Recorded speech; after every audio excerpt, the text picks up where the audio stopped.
The world of Chogoris, designated Mundus Planus in imperial records, lay far from Terra in the galactic east. It was a planet of endless steppes where grass seas stretched beyond the horizon, broken only by scattered mountain ranges and the occasional fortress city. When the infant Primarch arrived on this world through the machinations of the ruinous powers, he fell not into the hands of civilization, but into the nomadic culture of the Taliskar tribes, who roamed the plains on horseback, following the great herds that sustained their way of life. The child was found by Khan, leader of a Taliskar tribe, who named him Jaghatai, meaning the lightning. The boy grew among the horsemen, learning to ride before he could properly walk, mastering the bow and the curved tulwar blade that every warrior carried. The Taliskar lived as their ancestors had for generations, moving with the seasons, raiding rival tribes, and avoiding the stone cities of Chogoris where petty kings ruled from behind walls. These cities represented everything the steppe peoples despised: stagnation, weakness, and the surrender of freedom for false security. Jaghatai absorbed these values completely, developing a hatred for static warfare and an appreciation for speed, mobility, and the decisive strike. As Jaghatai matured at a supernatural rate, his genius for warfare became apparent. He united the Taliskar tribes through a combination of martial prowess and strategic brilliance, then turned his attention to the other nomadic peoples of the steppes. Within years, he had forged a confederation powerful enough to challenge the city-states that had dominated Chogoris for centuries. The Khans of the steppes followed him not through fear, but through respect earned in countless battles where Jaghatai fought at the front, his white-maned horse becoming a symbol recognized across the plains.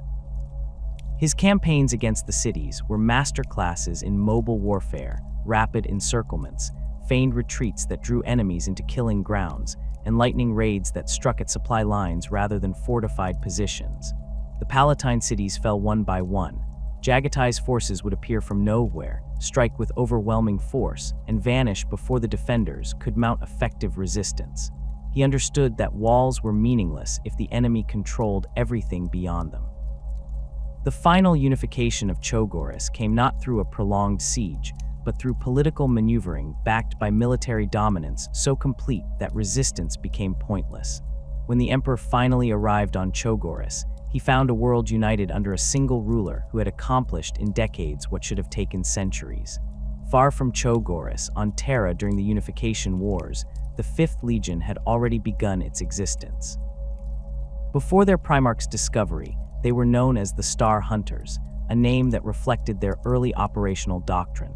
The Legion drew its initial recruits from the Asiatic dust fields and the Achaemenid Empire territories, regions that had produced some of Terra's most tenacious warriors during the Age of Strife.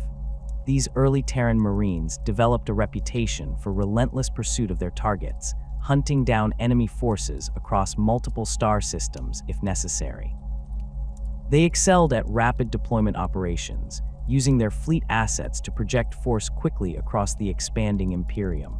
The Star Hunters fought in some of the earliest campaigns of the Great Crusade, operating often in conjunction with other legions, but maintaining their own distinct identity. Their Terran commanders emphasized thorough reconnaissance, calculated strikes, and the systematic elimination of enemy command structures. They were effective, producing consistent results across dozens of compliance actions, but they lacked the distinctive character that marked some of their brother legions. The 5th operated as a reliable tool of the Emperor's will, professional and competent, yet without the ferocious identity of the 12th Legion or the methodical perfection of the 13th. When Jaghatai Khan assumed command of his legion, the transformation was neither immediate nor without friction. The Terran officers had spent decades developing their operational methods and viewed the arrival of their Primarch with a mixture of anticipation and apprehension. Jaghatai observed his legion carefully during their first joint campaigns, saying little but missing nothing. He saw warriors who fought well but without joy, who won battles through attrition rather than brilliance, who treated warfare as a grim duty rather than an art form. The Terran way emphasized control, predictability, and overwhelming force applied systematically. The Chogorian way emphasized chaos, unpredictability, and the exploitation of fleeting opportunities. The Khan began integrating Chogorian recruits into the Legion, drawing from the tribes he had united. These new Marines brought with them the culture of the steppes, the emphasis on individual initiative within a collective framework, the value placed on speed over protection, and the understanding that the best defense was not being where the enemy expected. Tensions emerged between the Terran and Chogorian factions. Terran officers complained that the Chogorians lacked discipline and proper respect for established tactical doctrine.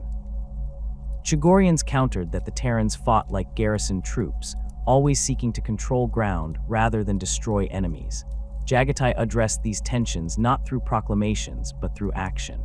He led the Legion in campaigns that showcased his preferred methods, demonstrating that his way produced results that matched or exceeded traditional approaches.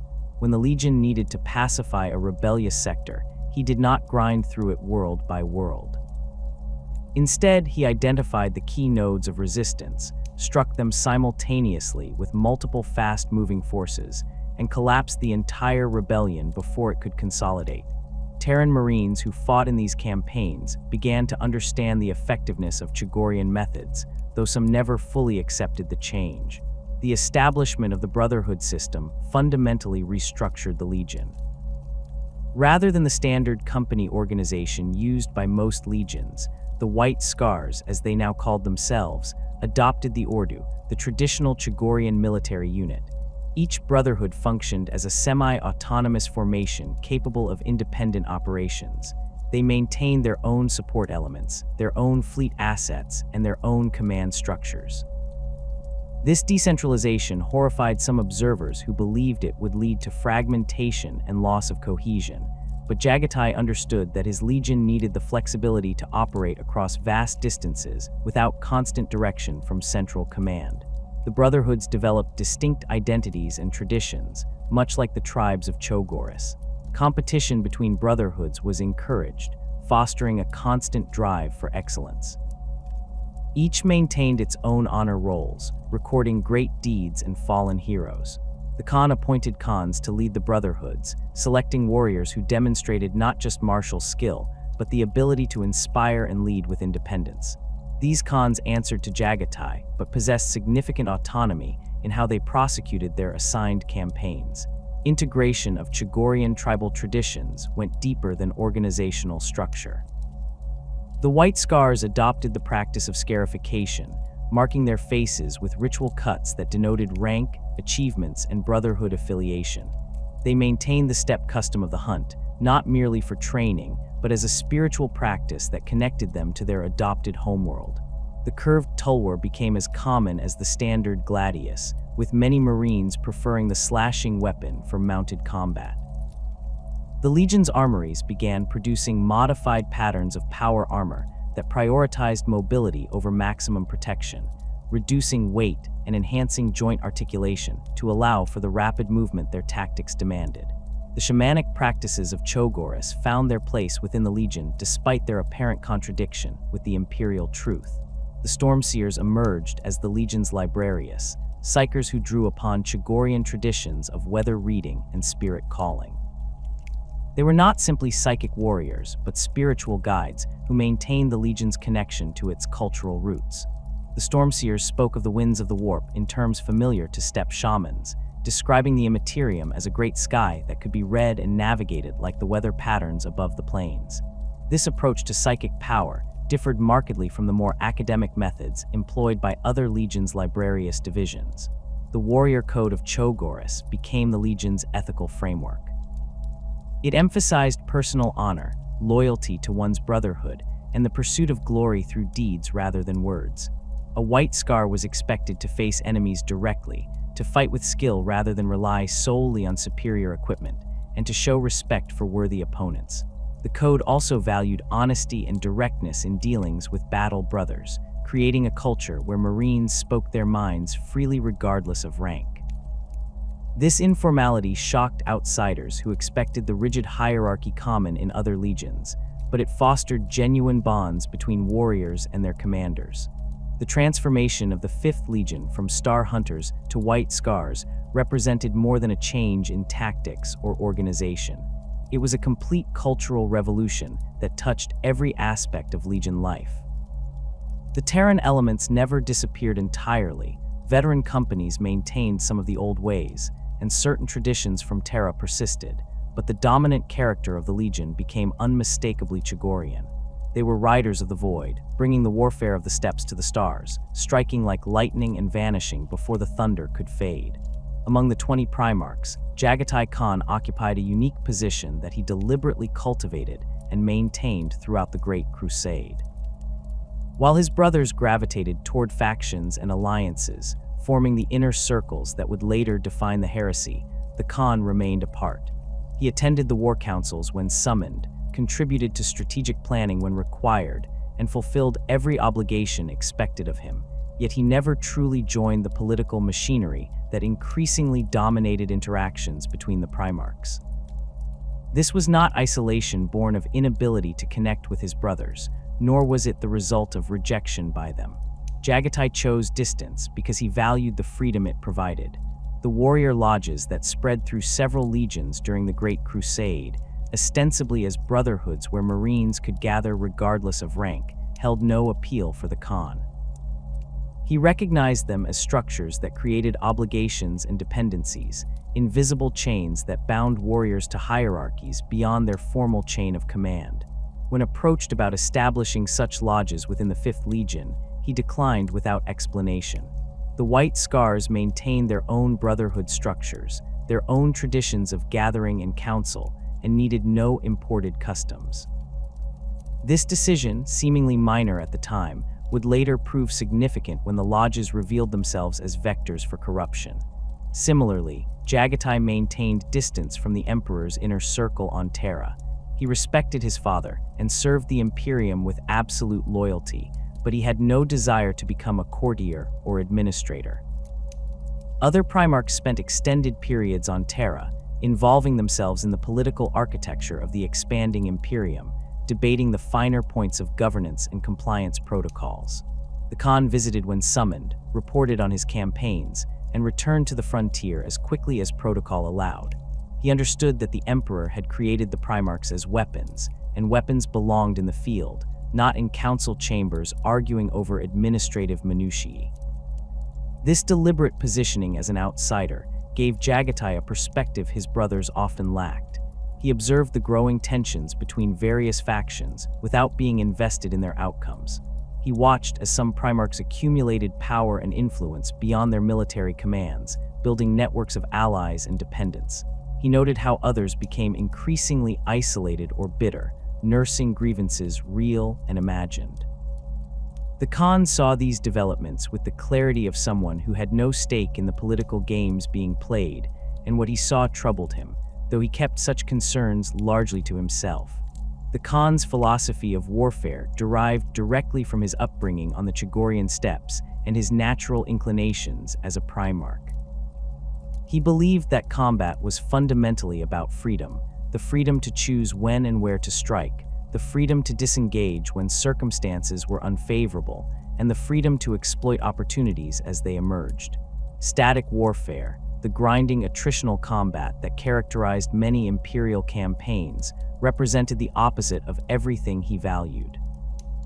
It was warfare reduced to mathematics, battles won through superior resources rather than superior skill, victories achieved by being willing to accept higher casualties than the enemy could inflict. Speed formed the cornerstone of his tactical doctrine, not merely rapid movement, though that was essential, but speed of decision-making, speed of execution, and speed of adaptation. The Khan taught his legion that hesitation killed more warriors than enemy fire. When an opportunity appeared, whether a gap in enemy lines or a moment of confusion in their ranks, it had to be exploited immediately. Waiting for confirmation, seeking approval from higher command, or pausing to ensure perfect coordination meant the opportunity would vanish. This required trust between warriors, confidence in their brothers to support their actions even without explicit orders, and acceptance that some attacks would fail because the alternative, never attacking, guaranteed stagnation. The concept of the killing strike embodied the Khan's approach to warfare. Rather than seeking to control territory or systematically reduce enemy forces, White Scar's campaigns focused on identifying and destroying critical targets. Every enemy force had a center of gravity, whether it was a command structure, a logistics hub, or a particularly inspiring leader. Strike there with overwhelming force, and the entire enemy formation would collapse regardless of how many troops remained. This approach required extensive reconnaissance, precise intelligence, and the ability to move forces rapidly across vast distances, but it produced victories far more efficiently than traditional methods. Jaghatai rejected the notion that savagery and discipline were opposites. The controlled application of ferocious violence, delivered at the exact moment and location where it would have maximum effect, represented the highest form of martial skill. His legion fought with a fury that shocked observers who expected Space Marines to be emotionless warriors, yet this fury was never mindless. Every charge had purpose, every attack targeted a specific weakness, and every withdrawal was tactical rather than panicked. The Khan described this as riding the edge between civilization and barbarism, maintaining enough control to be effective, while retaining enough savagery to be unpredictable. His relationship with the Emperor was respectful but not warm. Jaghatai had already unified a world before meeting his father, had already proven himself as a conqueror and leader. He accepted the Emperor's vision for humanity and committed himself to the Great Crusade without reservation, but he did not seek paternal approval or guidance. The Emperor, for his part, seemed to understand his son's nature and granted him the autonomy he required. Their interactions were professional, focused on strategic objectives and resource allocation rather than personal matters. The Khan never questioned his father's decisions openly, but he also never became the devoted son that some of his brothers aspired to be. Among his brothers, Jaghatai formed genuine friendships with Magnus the Red, and for a time, Horus Lupercal. Magnus appealed to the Khan's intellectual curiosity and his own understanding of the warp, which the Chogorians called the Great Ocean. The two Primarchs spent hours in discussion during the rare occasions when their campaigns brought them into proximity, debating the nature of psychic power, the structure of reality, and the future of humanity. Magnus respected Jaghatai's insights into the Immaterium, recognizing that the Khan's shamanic perspective offered understanding that purely academic study could not provide. The Khan, in turn, valued Magnus's willingness to question accepted wisdom and push boundaries, though he harbored private concerns about how far his brother might push. Horus had been the first Primarch found, the Emperor's favored son, and the most politically skilled of all the brothers. The Khan respected Horus's abilities as a warrior and commander, and the two maintained cordial relations throughout the early Great Crusade. Horus possessed a charisma that could win over almost anyone, and he made genuine efforts to include Jaghatai in the growing network of alliances between Primarchs. The Khan participated in joint campaigns with the 16th Legion, observed Horus's methods, and acknowledged his brother's brilliance. Yet he never fully committed to the faction forming around the War Master, maintaining his characteristic distance even as he fulfilled his obligations as a brother and fellow commander. His rivalry with Mortarion ran deeper than simple personality conflict.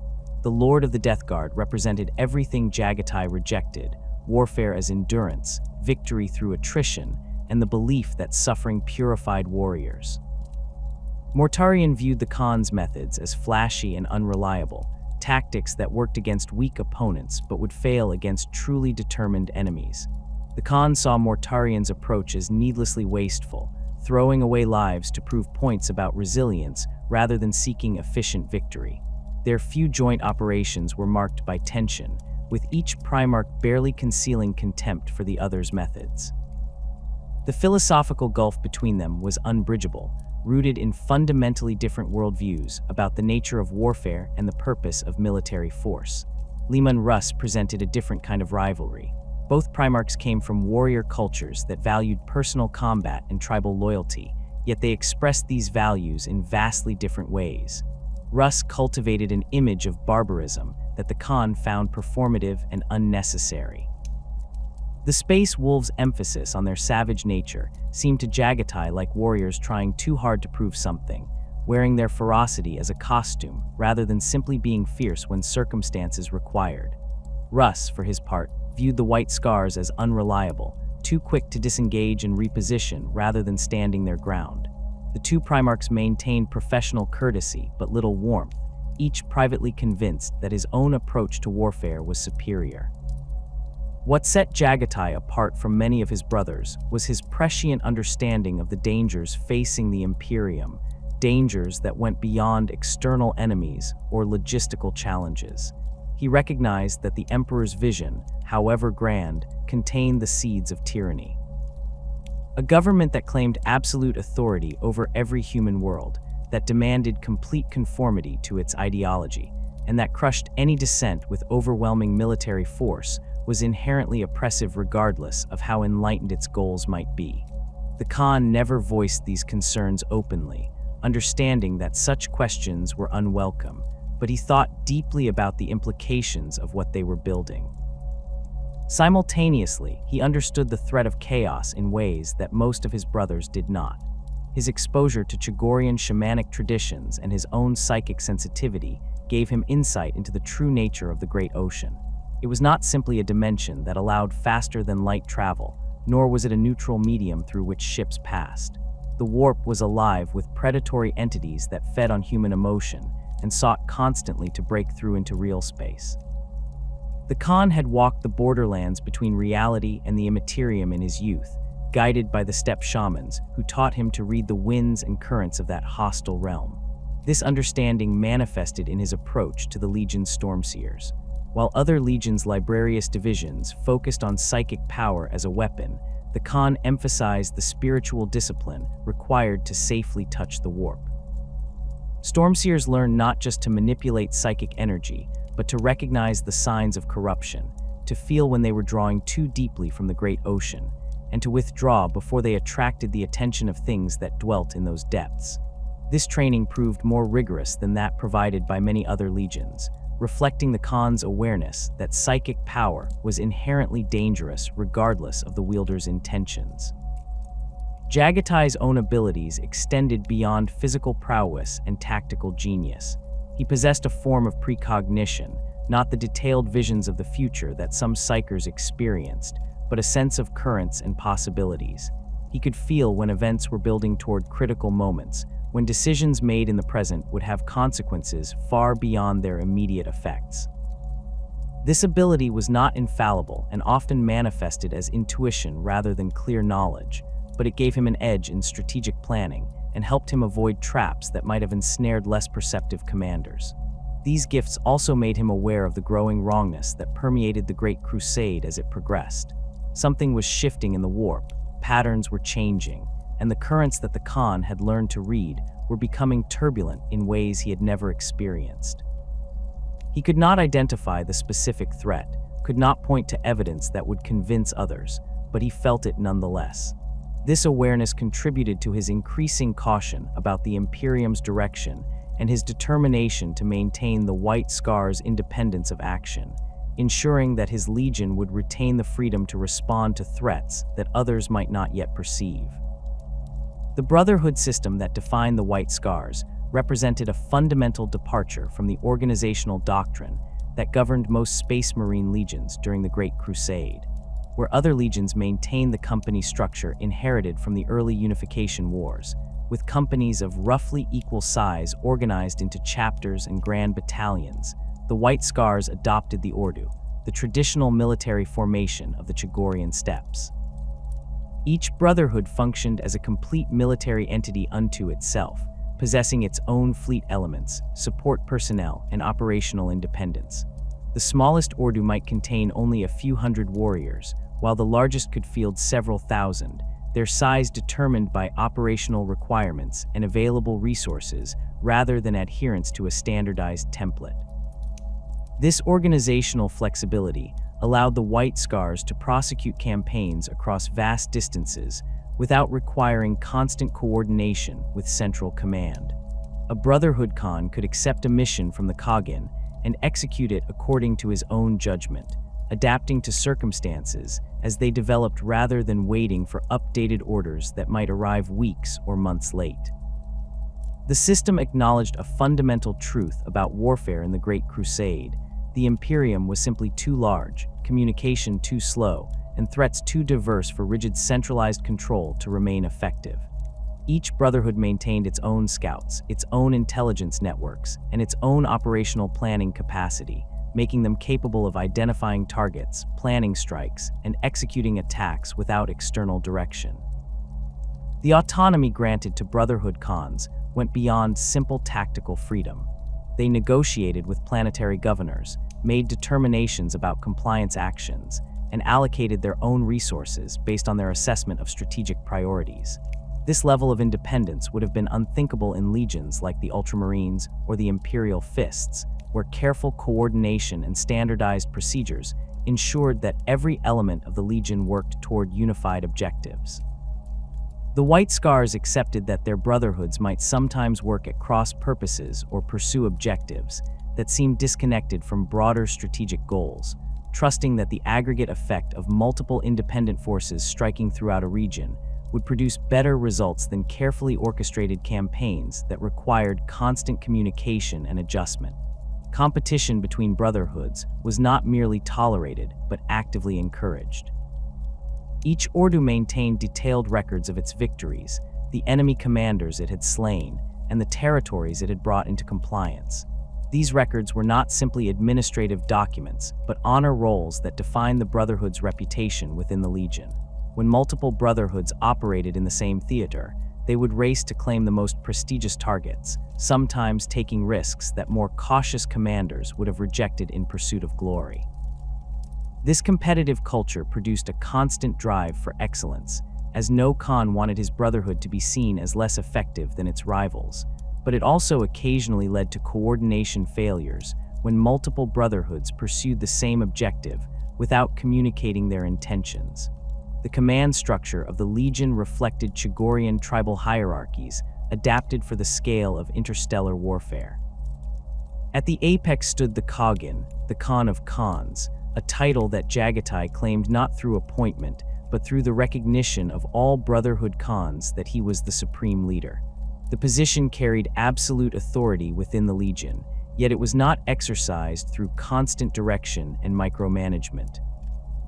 The Khagan set the overall strategic direction, identified major threats that required the Legion's attention, and mediated disputes between brotherhoods when their competition threatened to become destructive. Beyond these essential functions, he allowed his Khans to operate with minimal interference, intervening only when circumstances demanded unified action or when a brotherhood was clearly failing in its assigned mission. Below the Khagan, the Noyan Khans commanded the largest brotherhoods and served as senior advisors on strategic matters. These were not staff officers in the traditional sense, but proven warriors who had demonstrated exceptional skill in independent operations. A Noyan Khan might command a brotherhood of several thousand warriors spread across multiple fleet elements, prosecuting campaigns across entire sectors. They answered directly to the Khagan, but possessed the authority to requisition resources from other brotherhoods, coordinate multi-brotherhood operations, and make strategic decisions that affected the Legion's overall disposition. The position was earned through demonstrated competence rather than seniority, and Noyan Khans who failed to maintain their brotherhood's effectiveness could find themselves challenged by ambitious subordinates seeking to prove their own worthiness for higher command. The Keshig represented the Khan's personal guard and the Legion's most elite formation. Known formally as the Brotherhood of the Storm, the Keshig drew its members from across all brotherhoods, selecting warriors who had distinguished themselves through exceptional skill, unwavering loyalty, and the ability to function as the Khagan's direct representatives. Assignment to the Keshig was considered the highest honor a White Scar could achieve, surpassing even command of a brotherhood. These warriors accompanied Jaghatai in battle, served as his emissaries to other legions and imperial commanders, and executed missions that required absolute discretion and reliability. The Keshig maintained their own fleet elements and operated independently of the Brotherhood system, answering only to the Khagan himself. Within the Keshig existed an inner circle of veterans who had fought beside Jaghatai since the earliest days of the Legion's transformation. These warriors knew the Khan's mind intimately, could anticipate his tactical preferences, and possessed the authority to speak in his name when circumstances prevented direct communication. They served not as bodyguards in the traditional sense. The Khan needed no protection, but as extensions of his will, ensuring that his strategic vision was understood and implemented even when he could not be present to provide direct guidance. The Keshig also included specialized units trained in specific forms of warfare, from void combat to xenocide operations, making them capable of responding to any threat the Khan might face. Specialized formations within the Legion reflected both Chogorian traditions and the specific operational requirements of the White Scars warfare style. The Kai'Zagin, known colloquially as destroyer squads, wielded the most terrible weapons in the Legion's arsenal. Rad weapons, phosphex projectors, and Volkite culverins were their tools, instruments designed not merely to kill, but to render entire regions uninhabitable for generations. The Kai'Zagin occupied a position of honor within White Scars culture despite the horrific nature of their weapons, for they carried out the necessary work that others preferred to avoid. When a target was too well defended for conventional assault, when enemy forces had fortified a position so thoroughly that taking it would cost unacceptable casualties, the Kai'Zagin would strike first, breaking the defender's will and capabilities before the main assault began. The use of such weapons troubled some observers who believed that Space Marines should represent humanity's nobility rather than its capacity for wholesale destruction. The Khan held no such illusions. Warfare was inherently destructive, and pretending that some forms of killing were more honorable than others was self-deception. The Kai'Zagin understood that their weapons made them objects of fear and sometimes revulsion even among their own brothers, but they accepted this burden because someone had to carry it. They marked themselves with specific scarification patterns that identified their role, ensuring that all who saw them understood what they represented. This openness about their function distinguished them from similar units in other legions, where destroyer squads were sometimes kept separate from the main battle line and their existence downplayed in official records. The Ebon Keshig existed as a shadow within the Legion, a formation whose very existence was known to few outside the highest levels of command. These warriors had failed the Khan in some significant way, through defeat in battle, errors in judgment, or violations of the warrior code, yet their skills remained too valuable to simply cast aside. Rather than execution or exile, they were given the opportunity to redeem themselves through service in the Ebon Keshig. These warriors undertook the most dangerous missions, the operations where success was uncertain and survival unlikely. They fought without the honor markings that other White Scars wore, their armor painted black to signify their shame, and they were forbidden from speaking of their past achievements or former Brotherhood affiliations. Service in the Ebon Keshig was not permanent. Warriors who distinguished themselves sufficiently could petition for restoration to their former status, their shame considered expunged through demonstrated valor. This process required the approval of the Khagan himself and was granted sparingly, ensuring that only those who had truly proven their renewed worth rejoined the regular brotherhoods. Some warriors spent decades in the Ebon Keshig, becoming gray-bearded veterans who had survived countless suicide missions through a combination of skill and fortune. Others fell in their first engagement, their deaths considered sufficient payment for their failures. The existence of this formation reflected the Khan's understanding that warriors could fail without being fundamentally flawed, that redemption was possible for those willing to pay its price in blood. The role of the Stormseers within the Legion extended far beyond the combat applications of psychic power that defined librarious divisions in other legions. These psychers maintained the shamanic traditions of Chogoris, serving as spiritual guides, weather readers, and interpreters of omens. Every brotherhood included at least one Stormseer, and larger formations might have several, ensuring that the Legion maintained its connection to Chogorian mystical practices despite operating across the galaxy. The Stormseers read the currents of the warp, much as their shamanic predecessors had read weather patterns on the steppes, identifying favorable conditions for travel and warning of approaching storms that might trap fleets in the immaterium. This approach to psychic power differed markedly from the academic methods employed by legions like the Thousand Suns or the more martial applications favored by the Space Wolves' rune priests. Stormseers understood the warp as a living force, capricious and dangerous, that could be navigated but never truly controlled. They taught younger psykers to feel the rhythms of the great ocean, to recognize when they were drawing too deeply from its power, and to withdraw before they attracted the attention of the predatory entities that dwelt in those depths.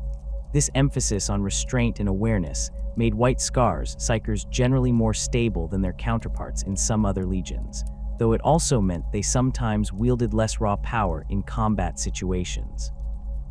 The Council of Nicaea, where the Emperor gathered his Primarchs to debate the use of psychic powers within the legions, resulted in an edict that technically banned librarious divisions and restricted the use of psykers to astropathic communication and navigation.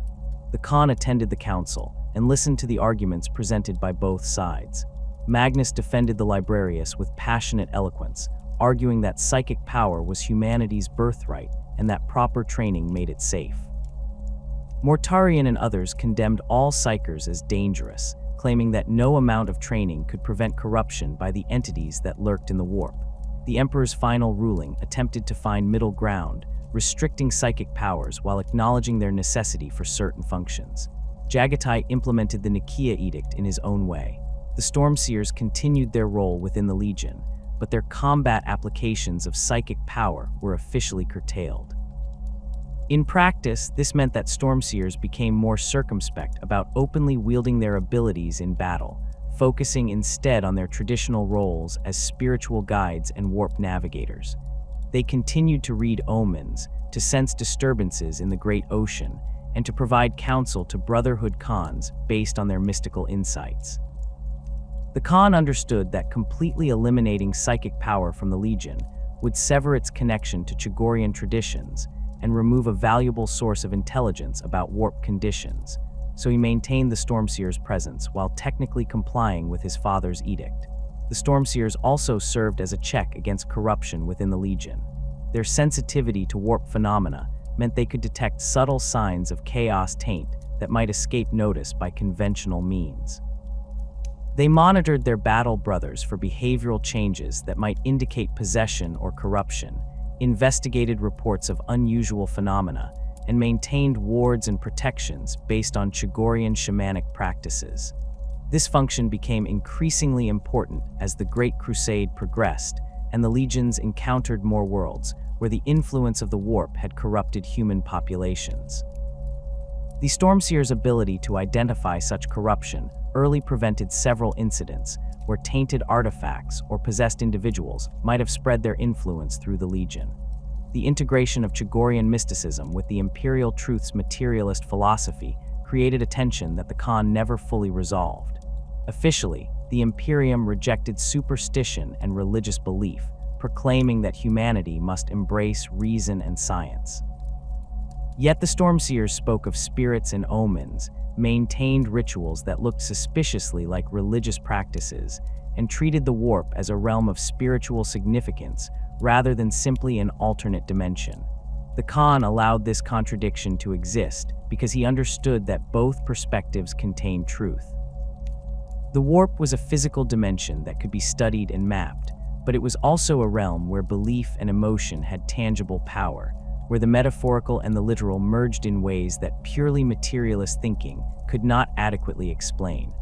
This philosophical flexibility extended to how the Legion approached compliance actions on worlds with strong spiritual traditions.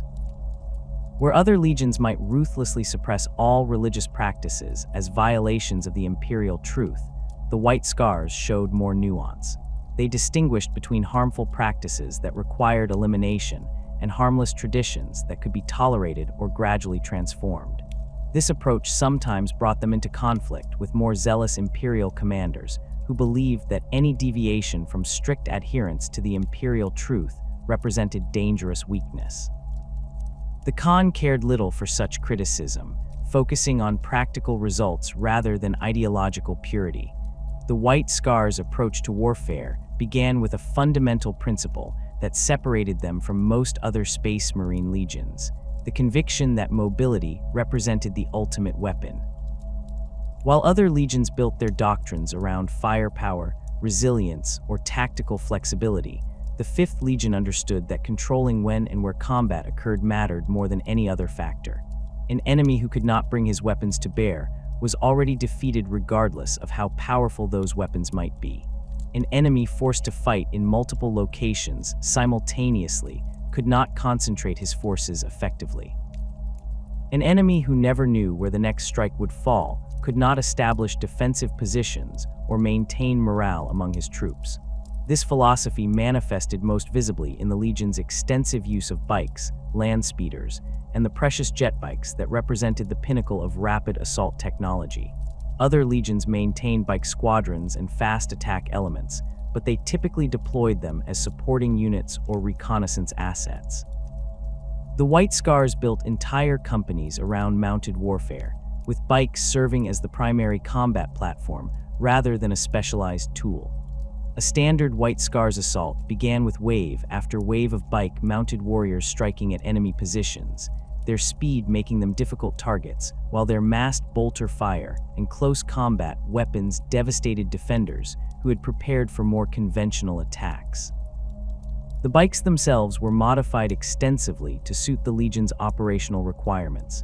Standard patterns received engine upgrades that increased their top speed at the cost of fuel efficiency, a trade-off the White Scars accepted gladly, since their tactics emphasized short, intense engagements rather than prolonged operations. Suspension systems were reinforced to handle the punishment of high-speed combat across varied terrain. Weapon mounts were adjusted to allow firing while maintaining maximum velocity, with stabilization systems that compensated for the vibration and movement inherent in mounted combat. Many White Scars also added tribal fetishes, kill markings, and personal modifications that made each bike unique, reflecting the warrior culture that valued individual expression within collective action. Land speeders provided fire support and reconnaissance capabilities that complemented the bike's assault role. These anti-gravity vehicles could keep pace with even the fastest bike squadrons, while mounting heavier weapons than individual bikes could carry. White Scars land speeder crews specialized in targeting enemy heavy weapons and command elements, using their speed and maneuverability to approach from unexpected angles, deliver devastating fire, and withdraw before effective counterfire could be organized. The crews developed techniques for coordinating their attacks with bike squadrons, timing their strikes to coincide with the moment when enemy attention was focused on the approaching bikes, exploiting the confusion to eliminate targets that might otherwise threaten the assault. Jet bikes represented the most elite element of the Legion's mounted forces. These rare and complex machines combined the speed of conventional bikes with true flight capability, allowing them to ignore terrain entirely and strike from three-dimensional approaches that ground-bound enemies could not easily counter. The Scars of the 5th Legion maintained a larger number of jet bikes than most other legions, having prioritized their acquisition and maintenance from the earliest days of Jaghatai's command. Jet bike squadrons operated as the Khan's spearpoint in major engagements, their ability to rapidly close with any target making them ideal for eliminating enemy commanders or seizing critical objectives before defenders could respond. The tactical doctrine known as the blooding exemplified how the White Scars translated their cultural values into effective military operations. The blooding began with extensive reconnaissance, using scout bikes and land speeders to map enemy positions, identify command structures, and locate weak points in defensive arrangements. This phase could last hours or days depending on the scale of the engagement, with reconnaissance elements probing enemy responses to determine how forces were distributed and where reserves were positioned.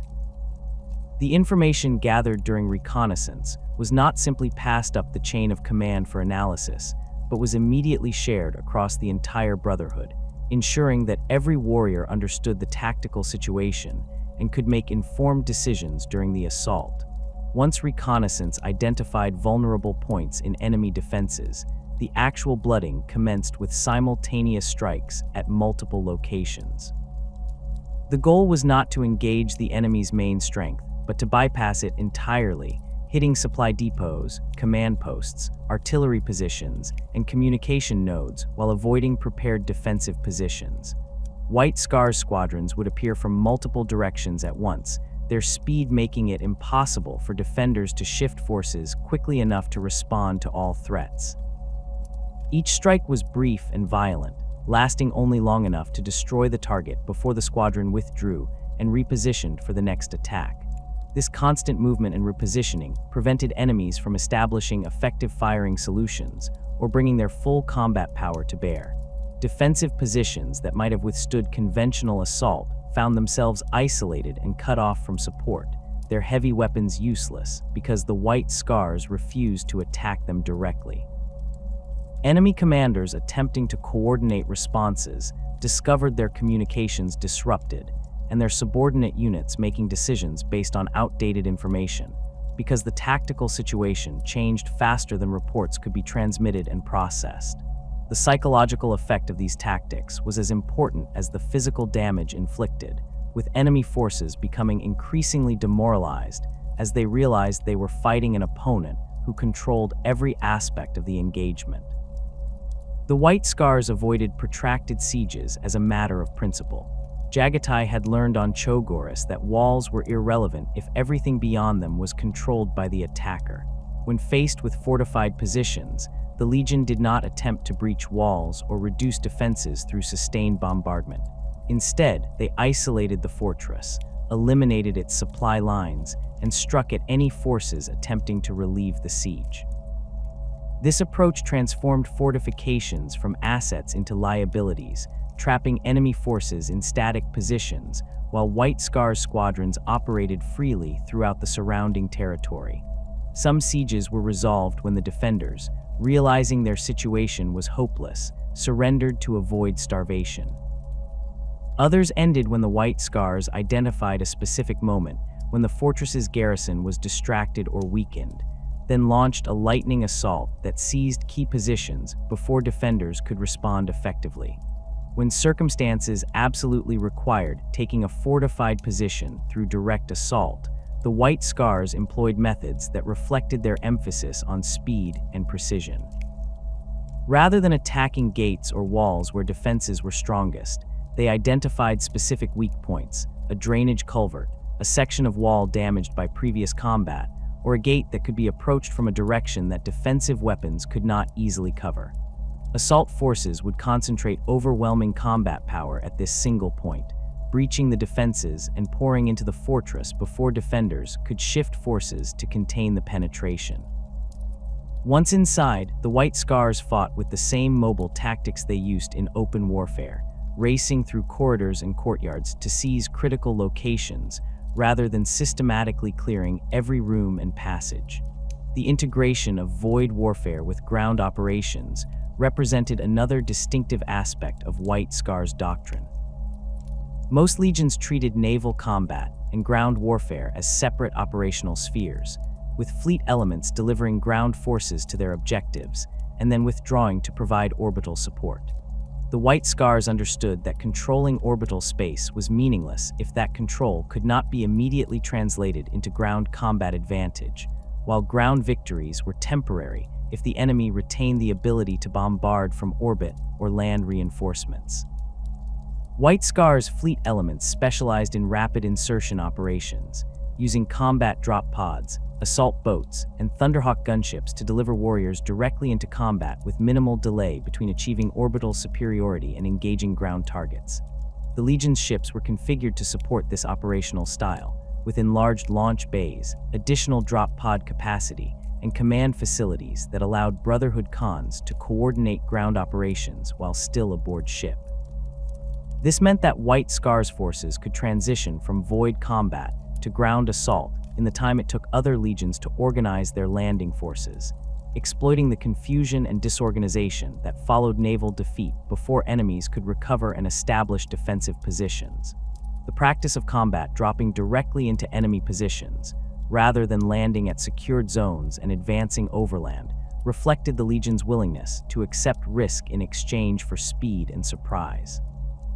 Drop pods would impact in the midst of enemy formations, their occupants emerging into immediate close combat before defenders could organize coordinated responses. Assault boats would strafe enemy positions with their weapons, while simultaneously deploying their passengers, creating chaos that the White Scars exploited ruthlessly. These tactics resulted in higher casualties during the initial landing than more cautious approaches would have produced, but they also prevented enemies from establishing the kind of prepared defenses that made conventional planetary assaults into grinding campaigns of attrition. The cultural emphasis on personal skill and the ritual of the hunt that defined Chogorian society found direct expression in how White Scars fought as individuals within the context of their squadron and brotherhood tactics. Every warrior was expected to be an expert in mounted combat, capable of firing accurately while moving at high speed, executing precision maneuvers in coordination with his brothers, and engaging enemies in close combat without dismounting.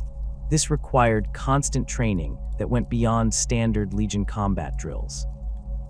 White Scars practiced their skills during long void transits, setting up obstacle courses in cargo bays and conducting mock battles that tested their ability to coordinate complex maneuvers at speed.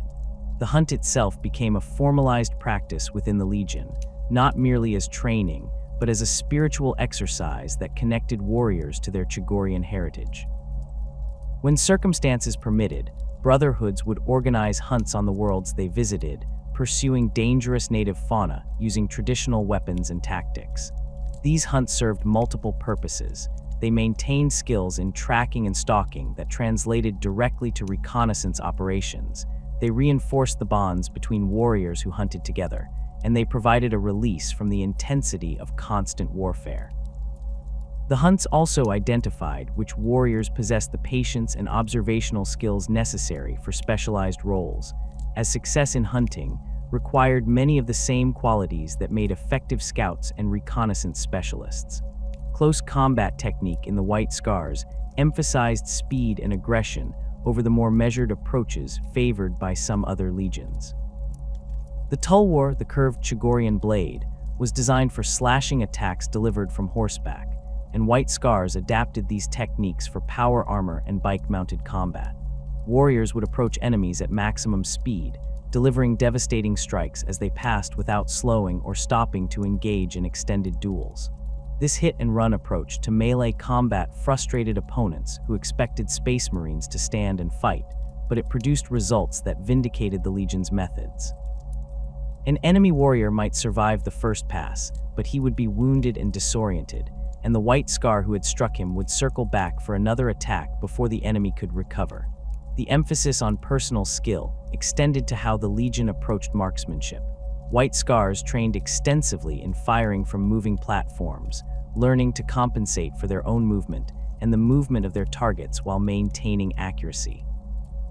This was not simply a matter of muscle memory, but required developing an intuitive understanding of ballistics, relative velocity, and timing. A White Scar firing his bolter while his bike accelerated through a turn at maximum speed, engaging an enemy who was also moving, needed to account for multiple variables simultaneously while making split-second decisions about target priority and ammunition conservation. The Legion's emphasis on these skills meant that their warriors were often more effective in mobile combat than other Space Marines who possessed superior marksmanship in static firing positions. The coordination required for White Scars tactics to succeed went beyond simple communication and discipline. Warriors needed to anticipate their brothers' actions, to understand how their own maneuvers would create opportunities or close off options for other squadrons, and to make independent decisions that supported the overall tactical plan without requiring constant direction from commanders. This level of coordination emerged from the cultural practices that define the Legion, the emphasis on brotherhood bonds, the competitive culture that made warriors intensely aware of their peers' capabilities, and the operational autonomy that forced warriors to think strategically rather than simply following orders. Squadron leaders, typically veterans who had proven their tactical judgment through multiple campaigns, bore responsibility for translating brotherhood-level objectives into specific actions while adapting to the chaotic reality of combat. A squadron leader might receive orders to strike at enemy artillery positions in a particular sector, but the specific approach, timing, and method of attack were left to his judgment. This required leaders who could assess tactical situations quickly, identify opportunities and threats, and communicate their decisions clearly to their squadrons. The White Scars selected these leaders through a combination of formal evaluation and informal recognition, with warriors who consistently demonstrated sound judgment and aggressive initiative, naturally assuming leadership roles regardless of their formal rank. The integration of all these elements, the emphasis on mounted warfare, the Blooding's focus on reconnaissance and precision strikes, the seamless transition from void combat to ground operations, and the cultural practices that produced warriors capable of independent action within a coordinated framework, created a legion that fought unlike any other.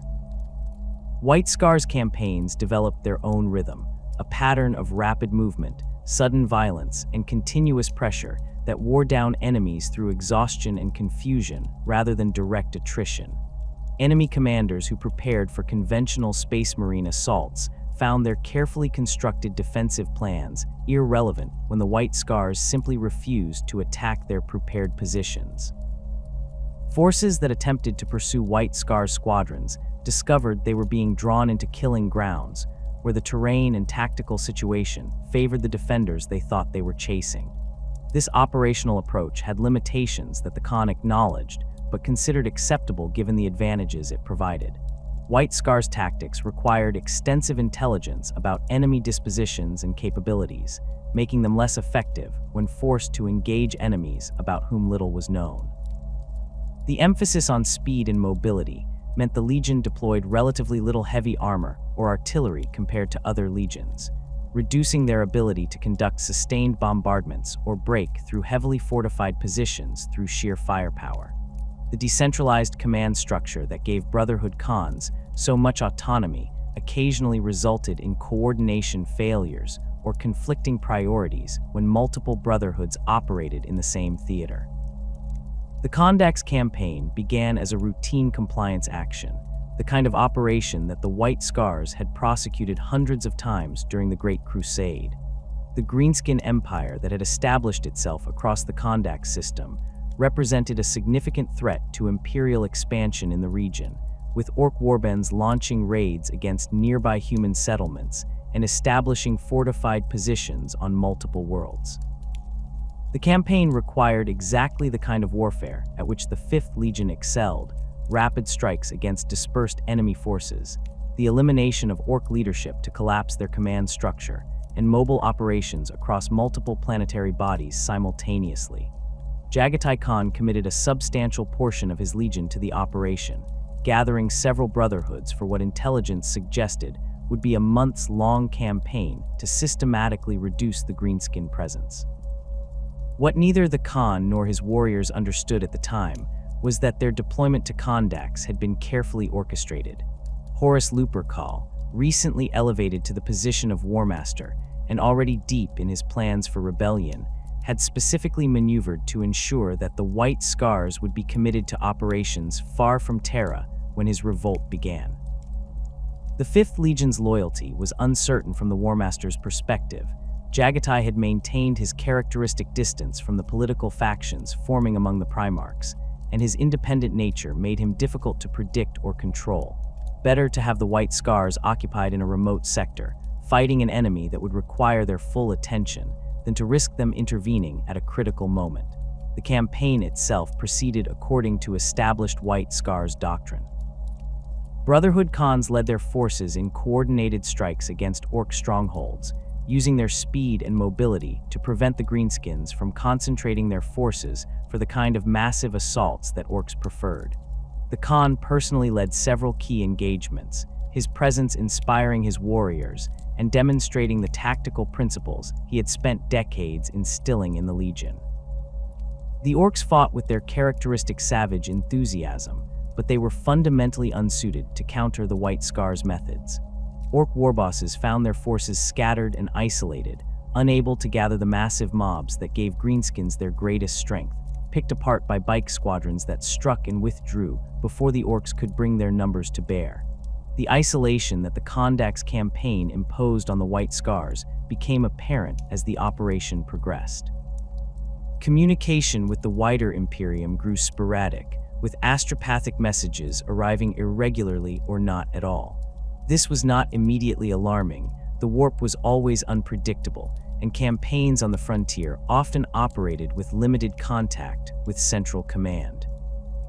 The Stormseers noted increasing turbulence in the Great Ocean, disturbances that made warp travel more dangerous and astropathic communication more difficult. But such fluctuations occurred periodically and did not necessarily indicate anything beyond natural variation in the Immaterium's currents.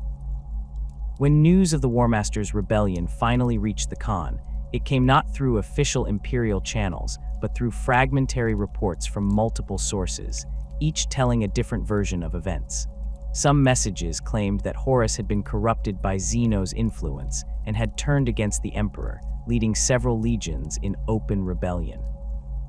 Others suggested that the War Master had discovered treachery within the Imperial administration and was moving to eliminate corrupt officials who threatened the Imperium from within. Still, other reports indicated that the Emperor himself had been killed or incapacitated, and that various factions were now fighting for control of the Imperium.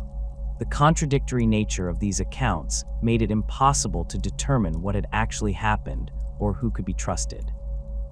The situation became more complicated when the White Scars received communication from both sides of the emerging conflict. Loyalist forces, claiming to speak with the Emperor's authority, ordered the Khan to abandon the Kandak's campaign and make all speed for Terra to defend against the War Master's treachery. Simultaneously, representatives of Horus contacted the Legion, explaining that the Emperor had been manipulating the Primarchs for his own purposes, that the Imperial truth was a lie designed to keep humanity enslaved, and that the War Master was fighting to free humanity from tyranny. Both sides presented evidence supporting their claims, both accused the other of deception, and both demanded immediate commitment from the White Scars. Jaghatai Khan found himself in a position that his entire philosophy had been designed to avoid. The deliberate distance he had maintained from the political machinery of the Imperium meant he had no network of trusted allies who could provide reliable information about what was actually happening. His isolation from both the inner circles on Terra and the faction that had formed around Horus left him without the personal relationships that might have clarified the situation. The Khan had valued his independence precisely because it freed him from obligations and entanglements, but now that independence meant he was making decisions based on incomplete and contradictory information. The internal divisions within the Legion that had existed since Jaghatai's assumption of command now threatened to tear the White Scars apart. The Terran elements of the Legion, veterans who had served in the 5th since before their Primarch's discovery, maintained different loyalties and perspectives than the Chogorian-born warriors who had been recruited after the Legion's transformation. Many Terrans had developed relationships with warriors from other legions during the early Great Crusade, had served alongside the Luna Wolves before Horus became War Master, and were more inclined to trust the War Master's version of events. The Chogorians, by contrast, owed their primary loyalty to the Khan himself and were more skeptical of claims made by outsiders regardless of their source. Hasek Noyan Khan emerged as the leader of the faction within the Legion that favored joining Horus. A Terran veteran who commanded one of the largest brotherhoods, Hasek had never fully accepted the Chogorian transformation of the Legion. He had complied with the Khan's directives, had learned to fight in the style that Jaghatai demanded, but he had never embraced the cultural practices or philosophical approach that defined the White Scars' identity. For Hasek, the Legion's primary loyalty should be to the Imperium and the War Master who now led it, not to the cultural traditions of a single world or the personal preferences of their Primarch. He began quietly gathering support among like-minded warriors, preparing for the possibility that the Khan might make what Hasek considered the wrong choice. Shibin Khan represented the opposing faction, warriors who trusted Jaghatai's judgment absolutely, and believed that the Legion should remain loyal to the Emperor regardless of what claims the War Master made. Shibin had risen through the ranks based on merit and combat effectiveness, embodying the Chogorian values that the Khan had instilled in the Legion. He commanded the respect of warriors across multiple brotherhoods, and was known for his aggressive tactical style and unwavering loyalty. Where Hasek saw the Khan's hesitation as weakness or dangerous indecision, Shibin understood that their Primarch was carefully evaluating the situation before committing to a course of action that would define the Legion's fate. The tension between these factions manifested in increasingly heated debates within the Legion's command structure. Brotherhood Khans found themselves pressured by subordinates to declare their positions, to commit to one side or the other rather than waiting for the Khan's decision. Some brotherhoods split internally, with individual companies or squadrons declaring loyalty to different factions. The competitive culture that had been a source of strength for the Legion now threatened to become destructive, as warriors who had once competed for glory began to view each other as potential enemies. The Stormseers attempted to mediate these conflicts, but their efforts were complicated by their own divisions. Some believed the disturbances in the warp indicated that Horus had been corrupted by forces from the Great Ocean, while others interpreted the same signs as evidence of the Emperor's psychic influence attempting to maintain control over his creations. The Khan's response to this crisis reflected his nature and his understanding of what was at stake. He did not immediately declare for either side, refusing to commit the Legion based on incomplete information and claims that might be deliberate deception. Instead, he intensified intelligence-gathering efforts, dispatching trusted warriors to make contact with other legions and Imperial forces to gather first-hand accounts of what had happened. He consulted extensively with the Stormseers, seeking their insights into the warp disturbances and what they might reveal about the true nature of the conflict. Most importantly, he observed the behavior of those demanding his immediate commitment, noting that both sides seemed more concerned with securing his allegiance than with providing him the information necessary to make an informed decision. The Battle of Prospero's aftermath provided crucial information that helped clarify the situation, though not in ways that made the Khan's choice easier. Magnus the Red, one of the few Primarchs with whom Jaghatai had maintained a genuine friendship, had apparently violated the Emperor's edict from the Council of Nicaea in a catastrophic way. The Thousand Suns had been attacked by the Space Wolves, with Prospero devastated and the 15th Legion scattered. Different accounts of these events reached the White Scars, each emphasizing different aspects of what had occurred. Some reports claimed that Magnus had been practicing sorcery and had been justly punished for his transgressions. Others suggested that the Emperor had ordered Magnus's execution for attempting to warn Terra about Horus's treachery, using psychic powers to breach the Imperial Palace's defenses in his desperation to deliver his message. Jaghatai knew Magnus well enough to recognize that his brother would not have violated the Nicaea edict without compelling reason. The Khan had privately disagreed with the edict's restrictions on psychic power, understanding that the warp could not simply be ignored or wished away through imperial decree. If Magnus had broken the edict, it was because he believed circumstances demanded it. The question was whether those circumstances involved genuine treachery that Magnus had attempted to expose, or whether Magnus himself had been corrupted and was now spreading lies to justify his actions. The attack on Prospero by the Space Wolves suggested official Imperial sanction, but it could also represent Horus manipulating Imperial forces to eliminate a Primarch who had discovered his rebellion. The uncertainty was finally resolved not through careful analysis or reliable intelligence, but through direct action by the War Master's agents. Alpha Legion operatives, working in coordination with Hasek and other White Scars who had committed to the War Master's cause, attempted to assassinate Jaghatai Khan and seize control of the Legion. The attempt was sophisticated, taking advantage of the Khan's practice of personally leading reconnaissance missions to position assassins in locations where they could strike without immediate support from the Keshig. The Alpha Legion specialized in exactly this kind of operation: infiltration, impersonation, and the exploitation of organizational weaknesses to eliminate targets that would be impossible to kill through direct assault. The assassination attempt failed because the Khan's precognitive abilities warned him of danger moments before the attack began. He felt the wrongness in the warp currents, the sense of approaching violence that his shamanic training had taught him to recognize. When the Alpha Legion operatives revealed themselves, Jaghatai was already moving, his reactions enhanced by his Primarch physiology and his awareness of the threat. The fight was brief and brutal, with the Khan killing several operatives before the survivors withdrew. The attempt itself was less significant than what it revealed. The Alpha Legion was working with the War Master, and elements within the White Scars had been compromised enough to facilitate the assassination attempt. The involvement of Hasek in the assassination plot became apparent when the Khan's investigation traced the operative's movements and identified who had provided them with information about his location and schedule. The revelation forced a confrontation that had been building since the first news of the heresy reached the Legion.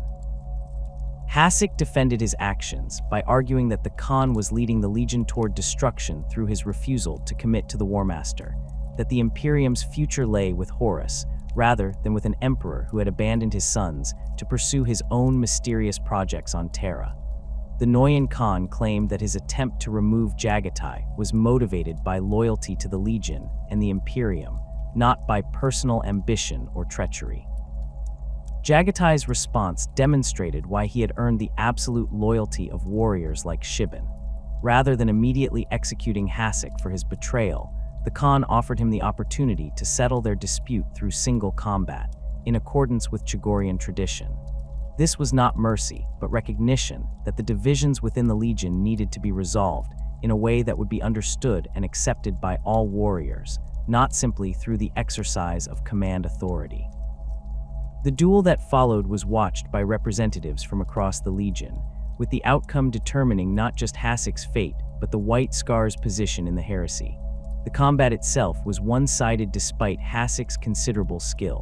The Khan moved with a speed that even other Primarchs found difficult to match, his tulwar striking from angles that seemed impossible, his movements flowing like water around Hasek's attacks. The Noyan Khan fought with the desperation of someone who knew he was outmatched but refused to surrender, landing several strikes that would have killed a normal space marine but barely slowed the Primarch. When Jaghatai finally ended the fight, it was with a precise strike that severed Hasek's primary heart and collapsed one of his lungs, leaving him alive but defeated. The Khan's words to his fallen subordinate were recorded by those who witnessed the duel. Hasek had forgotten that the Legion's loyalty was not to the Imperium or to any War Master, but to the brotherhood they had built together and the principles they had sworn to uphold. The defeat of Hasek and the exposure of the Alpha Legion's infiltration crystallized the Khan's decision.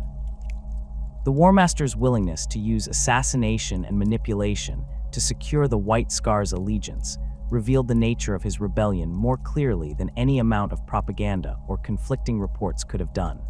Horus was not fighting to free humanity from tyranny or to correct corruption within the imperial administration. He was pursuing power through any means necessary, treating the legions as assets to be acquired or eliminated rather than as brothers to be persuaded.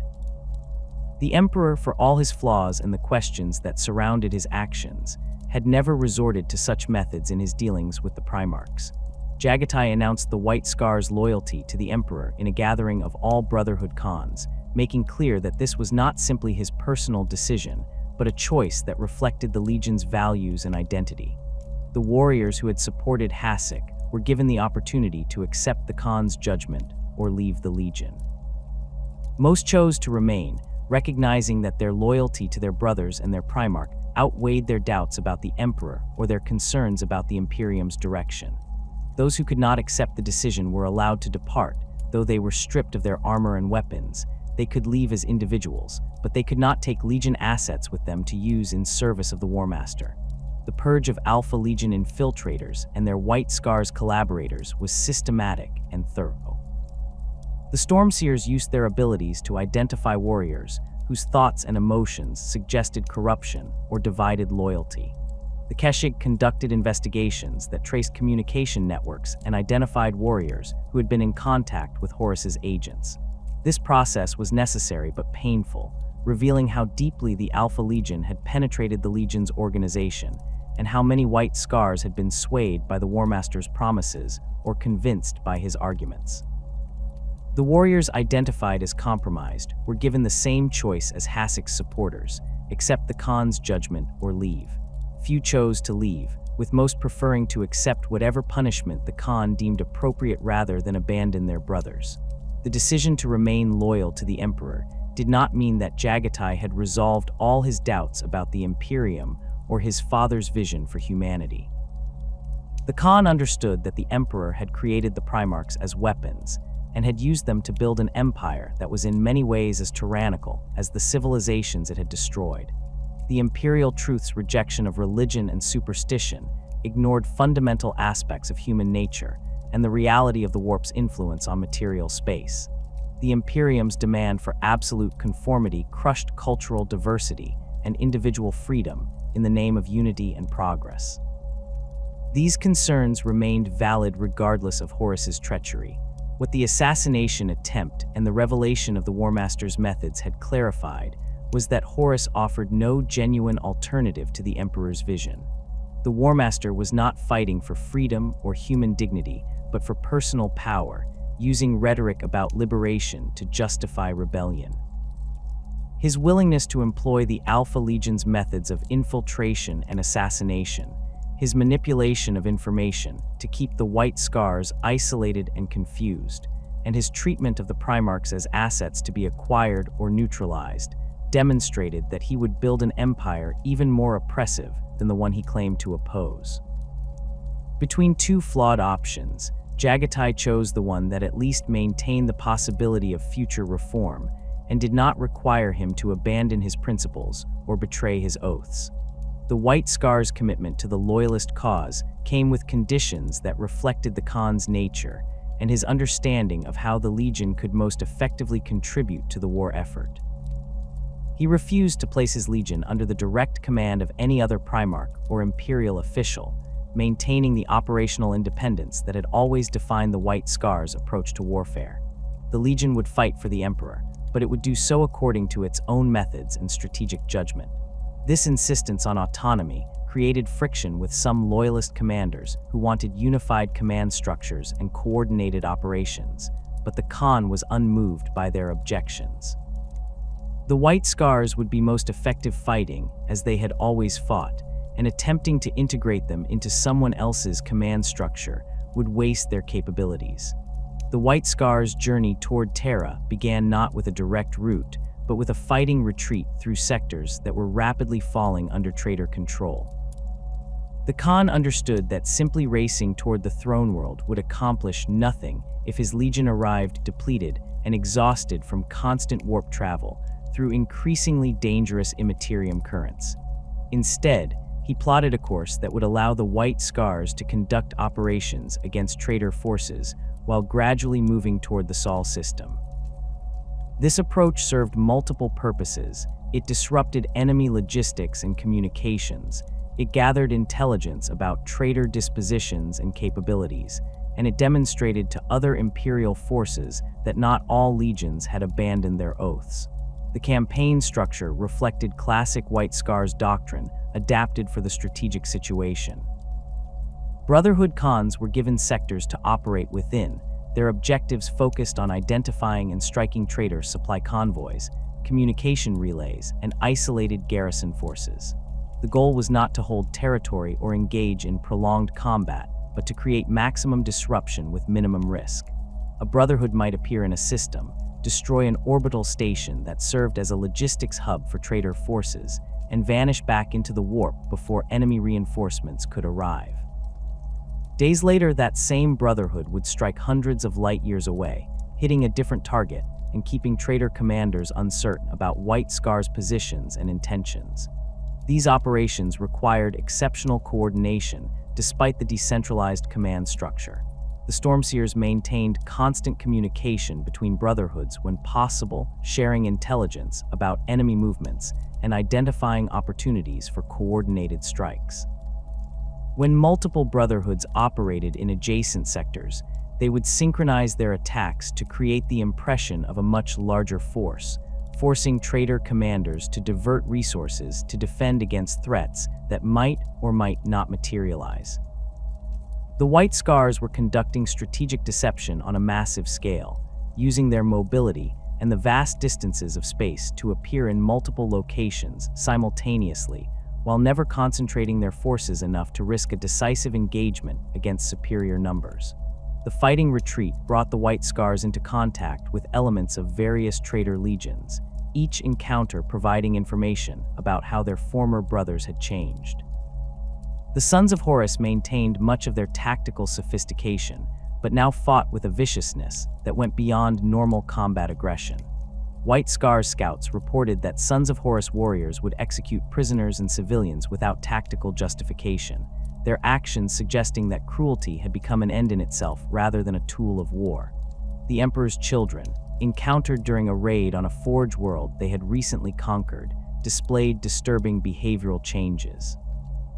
Their warriors moved with unnatural grace and seemed more interested in the sensations of combat than in tactical objectives, often prolonging fights when swift victory was achievable.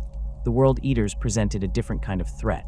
White Scars forces attempting to evacuate Imperial army units from a contested world found themselves facing World Eaters' assault companies that attacked with absolutely no regard for their own casualties. The berserker charges that characterized the 12th Legion had always been formidable, but now they seemed completely divorced from tactical reasoning. World Eaters would pursue White Scars bike squadrons into obvious kill zones, would continue attacking even when surrounded and cut off from support, and would ignore opportunities to disengage that any rational commander would have taken. The ferocity was effective in its own way. Several White Scars squadrons took higher casualties than expected because they had underestimated how far the World Eaters' bloodlust would drive them. The Death Guard proved to be the most persistent threat during the retreat. Mortarian's Legion had always specialized in attritional warfare and the systematic reduction of enemy forces through relentless pressure.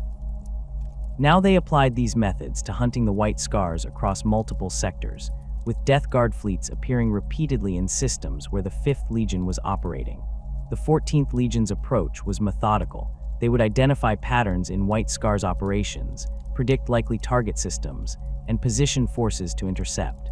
This required patience that most traitor forces lacked, with Death Guard fleets sometimes waiting weeks in a system on the possibility that White Scars might appear. The Battle of Catalyst emerged from this pattern of Death Guard pursuit. The system contained several orbital facilities that served as waypoints for traitor supply convoys moving toward the Sol system. White Scars intelligence identified it as a high-value target, and the Khan committed 3 full brotherhoods to an operation intended to destroy the stations and the supply ships currently docked there. The attack plan was standard for White Scars: void warfare, rapid insertion, overwhelming firepower concentrated on critical targets, and immediate withdrawal before enemy reinforcements could arrive. What the Khan did not know was that Mortarion had predicted this attack and had positioned a substantial Death Guard fleet in system, hidden among the outer planets where auger sweeps would not detect them until they began moving. The White Scars fleet translated from the warp at the system's edge and began their approach toward the inner system where the orbital stations were located. The initial phase of the operation proceeded normally, with scout ships confirming the presence of the expected targets and detecting no unusual enemy fleet activity. White Scars strike cruisers and escorts accelerated toward their objectives, their crews preparing for the rapid attack runs that would allow them to destroy the stations and withdraw before traitor forces could respond effectively. The first indication that something was wrong came when the Stormseers aboard the flagship began reporting disturbances in local warp space, patterns that suggested large numbers of ships preparing to translate into real space. The Death Guard fleet emerged from behind the outer planets where they had been waiting, their approach vectors calculated to cut off the White Scars' most direct escape routes. Mortarion commanded from his flagship Endurance, a massive battleship that had been modified extensively since the heresy began. The Death Guard fleet numbered over 40 capital ships supported by numerous escorts, outnumbering the White Scars' forces by nearly 2-to-1. The trap was well executed, with Death Guard ships positioned to create overlapping fields of fire that would force the White Scars to fight through concentrated firepower regardless of which direction they chose to withdraw. The Khan's response demonstrated why he had survived hundreds of void engagements during the Great Crusade. Rather than attempting to withdraw immediately, which would have meant accepting heavy casualties as his ships ran a gauntlet of Death Guard fire, he ordered an attack directly toward the orbital stations. This counterintuitive decision achieved several objectives simultaneously. It maintained the initiative by forcing the Death Guard to react to White Scar's movements rather than executing their planned interception. It allowed the White Scars to accomplish at least part of their mission objective by destroying the stations, and it positioned the 5th Legion's fleet in the inner system, where the greater maneuverability of their lighter ships would be advantageous. The void battle that followed lasted 6 hours and involved some of the most intense ship-to-ship combat of the early heresy. White Scar's vessels used their superior speed to avoid direct engagement with Death Guard battleships, instead focusing their attacks on escorts and cruisers that could be destroyed quickly. The Death Guard responded by attempting to box in White Scar's ships, using their numerical advantage to create situations where multiple Death Guard vessels could concentrate fire on individual targets. The fighting was brutal and precise, with both sides demonstrating the tactical sophistication expected of Space Marine fleets, but with none of the restraint that had sometimes characterized Legion conflicts during the Great Crusade. The White Scars lost 4 strike cruisers and 11 escorts during the engagement, with several other vessels sustaining damage that would require extensive repair. The Death Guard casualties were higher in absolute terms, 9 cruisers and over 20 escorts destroyed, but represented a smaller percentage of their overall force. What made the battle significant was not the casualty exchange, but the fact that the White Scars managed to withdraw at all. Mortarion had positioned his fleet to ensure that any White Scars vessels that escaped would be severely damaged and easy targets for pursuit, yet the Khan's tactical decisions and his warriors' execution allowed most of the fleet to break contact and translate back into the warp before the Death Guard could complete their encirclement. The aftermath of Catalyst forced a reassessment of White Scar's strategy. The Death Guard had demonstrated that they could predict and counter the 5th Legion's operational patterns, that they possessed the patience and resources to set traps that even careful reconnaissance might not detect.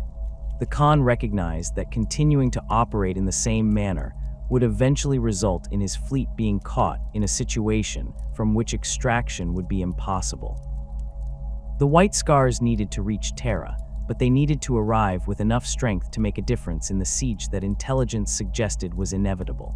The solution came from an unexpected source.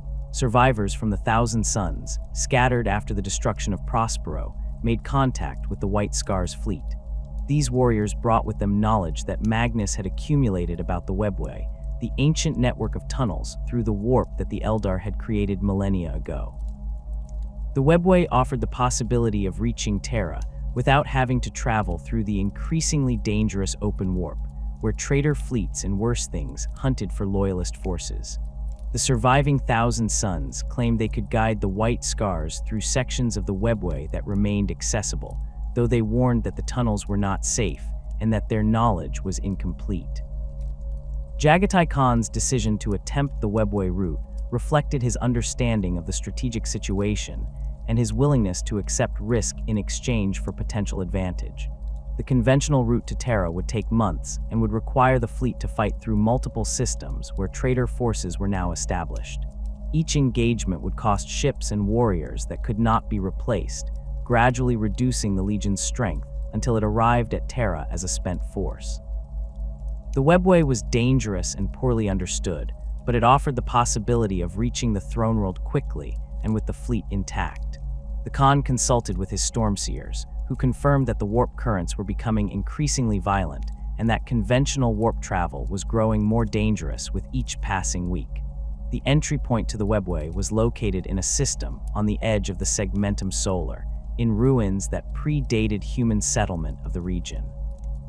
The Thousand Suns survivors guided the White Scars fleet to coordinates that their own explorations had identified, warning that the portal they would use was unstable and might not remain open long enough for the entire fleet to pass through. The Khan ordered his fastest ships to enter first, reasoning that if the portal collapsed, He wanted his most mobile assets to reach Terra, even if the slower elements of the fleet were left behind. The webway itself was unlike anything most White Scars had experienced. The tunnels existed partially in real space and partially in the warp, creating an environment where normal physical laws applied inconsistently. Ships could travel at speeds that would be impossible in real space, but navigation required constant adjustment as the tunnels shifted and changed. The Stormseers reported that the webway felt wrong, that the carefully constructed passages showed signs of degradation and corruption that suggested they had not been maintained for centuries. In some sections, the barriers between the webway and the raw warp had worn thin, allowing energies from the immaterium to leak through. The demons appeared 3 days into the webway journey. These were not the minor warp entities that sometimes manifested during troubled warp transits, but fully formed beings of significant power. They attacked the fleet from impossible angles, appearing inside ships despite void shields and Geller fields, targeting crew members, and attempting to possess warriors whose mental defenses were weak. The White Scars had encountered demonic manifestations before during the Great Crusade, but always in the context of corrupted worlds or warp storms, where the barrier between dimensions had been weakened by specific circumstances. The appearance of demons in the webway suggested that the corruption spreading through the galaxy had reached even these ancient passages.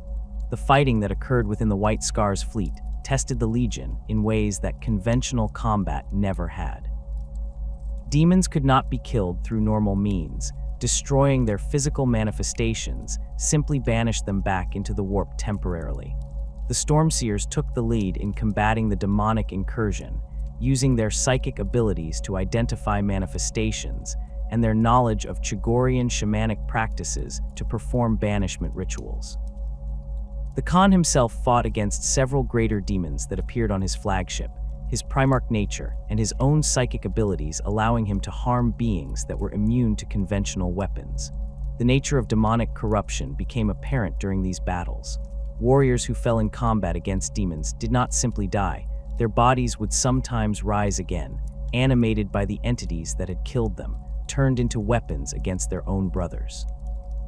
The corruption could spread through physical contact, through exposure to demonic ichor, or through simple proximity to manifestations of sufficient power. White Scars who survived demonic attacks sometimes reported hearing voices promising power and freedom, offering gifts that would make them stronger and faster than any modifications the Emperor had made to their physiology. The Khan's response to these temptations was characteristically direct. He gathered the Legion's warriors and explained what they were facing without euphemism or attempts to minimize the threat. The demons were predators from the warp, entities that fed on human emotion and sought to corrupt and consume. The powers they offered were real, but acceptance meant surrendering everything that made a warrior human. The White Scars had always valued freedom and independence, had always rejected external control over their actions and choices. The demons offered the opposite, slavery dressed up as liberation, chains made of false promises and corrupted desires. Several warriors fell to demonic corruption despite the Khan's warnings and the Stormseers' vigilance. These corrupted White Scars had to be hunted down and killed by their own brothers, a task that was emotionally devastating but tactically necessary. The Khan personally led several of these hunts, understanding that his warriors needed to see that he would not delegate the hardest duties to subordinates. When a corrupted warrior was cornered and killed, the Khan would speak the names of the fallen, acknowledging who they had been before corruption claimed them, ensuring that they would be remembered for their service rather than simply erased from Legion records. The journey through the webway lasted 2 weeks, though the inconsistent nature of time within the tunnels made precise measurement difficult. The White Scars lost 3 ships to demonic attack, with their crews either killed or corrupted beyond redemption. Several other vessels sustained damage that would require repair before they could engage in combat operations.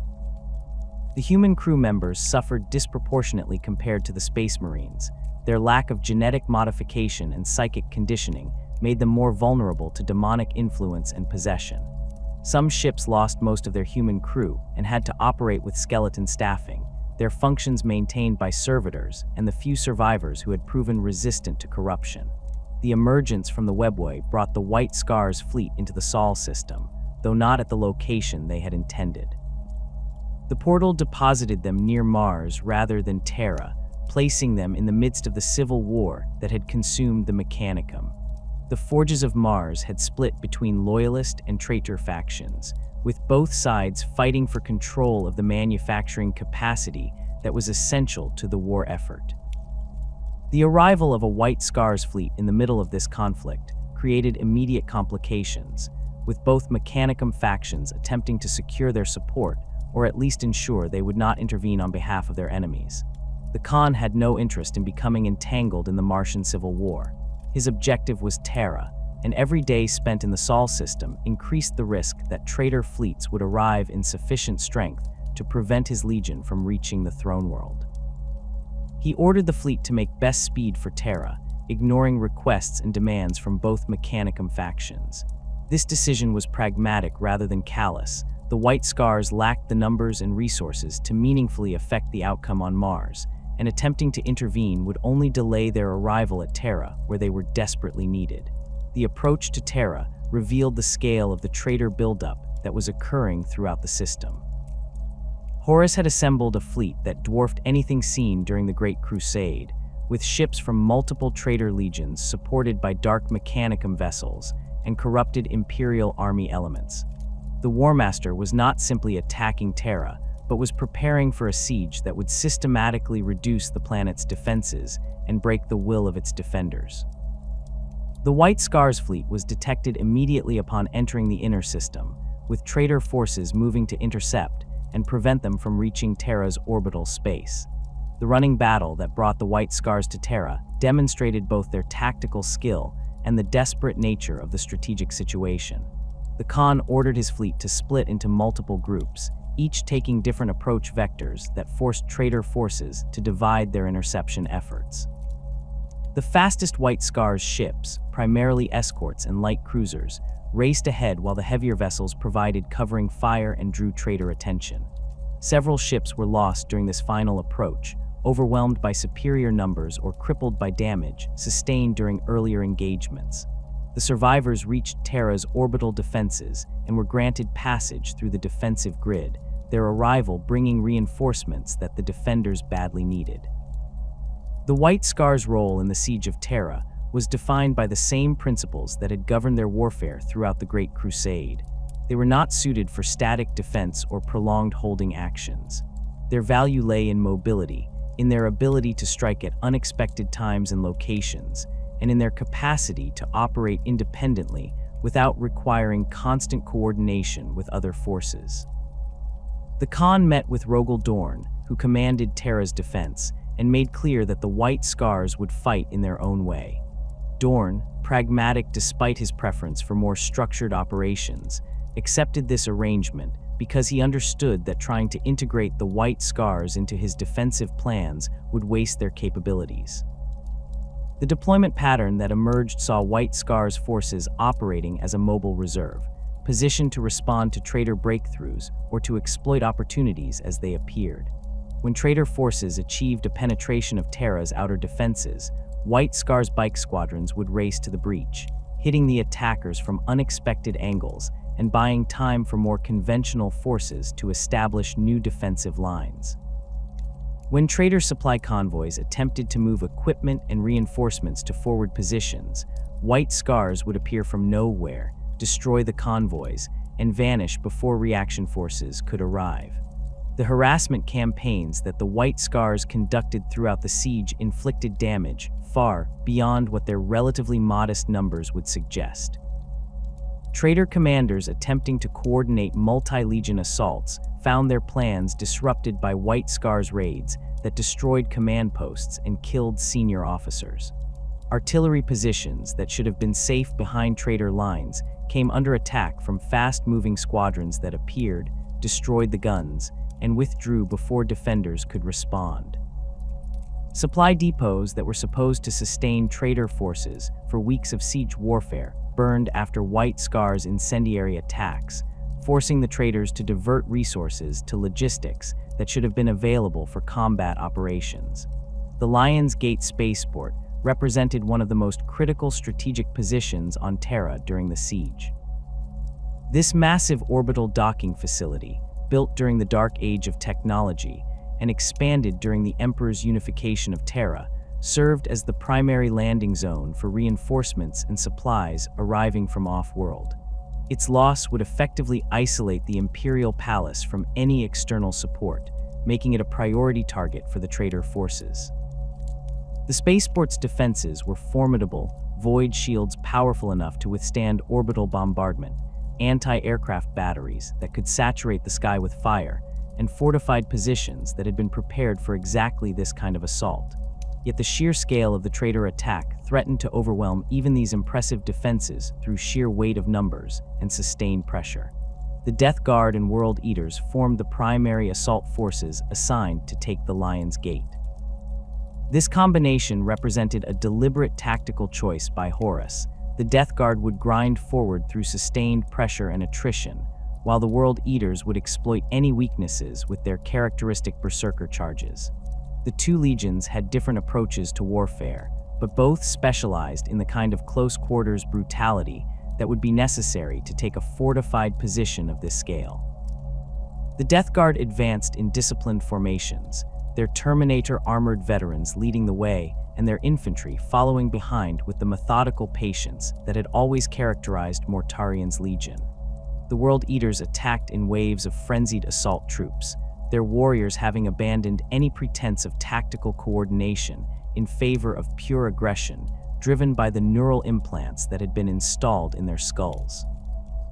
Rogel Dorn assigned the defense of the Lion's Gate to the White Scars, with the understanding that they would need to fight in ways that contradicted their normal operational preferences. The Khan accepted this assignment because he recognized its strategic importance, but he made clear that his legion would defend the spaceport using their own methods rather than attempting to match the traitors in static warfare. The White Scars deployed throughout the spaceport's vast interior spaces, using the kilometers of docking bays, maintenance corridors, and transit tunnels as terrain that favored their mobility. Rather than establishing fixed defensive lines that the Death Guard could systematically reduce, the White Scars created a fluid defense that would strike at traitor forces from multiple directions and prevent them from consolidating their gains. The initial traitor assault began with a sustained bombardment from dark Mechanicum artillery positions that had been established in the ruins surrounding the spaceport. The shells were not conventional explosives, but specialized munitions designed to corrode void shields through sustained fire. The bombardment continued for hours, with the spaceport's defensive shields flickering and weakening under the constant impacts. When the shields finally collapsed in several sections, the Death Guard advanced immediately, their infantry moving forward in tight formations that minimized exposure to defensive fire. The World Eaters followed behind the Death Guard advance, their warriors howling battle cries and straining against the discipline that their officers attempted to maintain.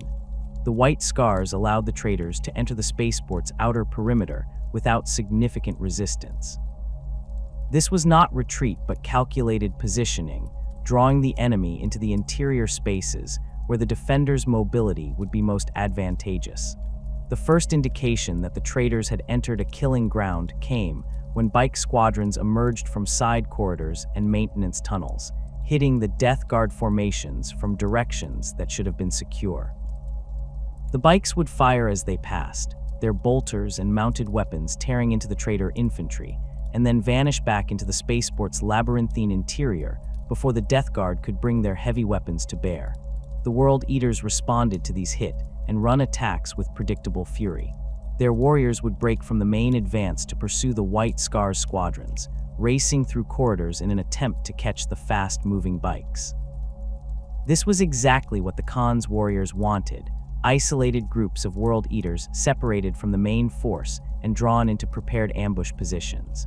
The White Scars would lead their pursuers through specific routes, past locations where other squadrons waited in concealment, and the World Eaters would find themselves caught in crossfires from multiple directions. The Berserkers' aggression made them formidable in close combat, but it also made them predictable and easy to manipulate. The Death Guard proved more difficult to counter. Mortarian's warriors maintained their cohesion despite the harassment, advancing methodically and refusing to be drawn out of position by White Scar's attacks.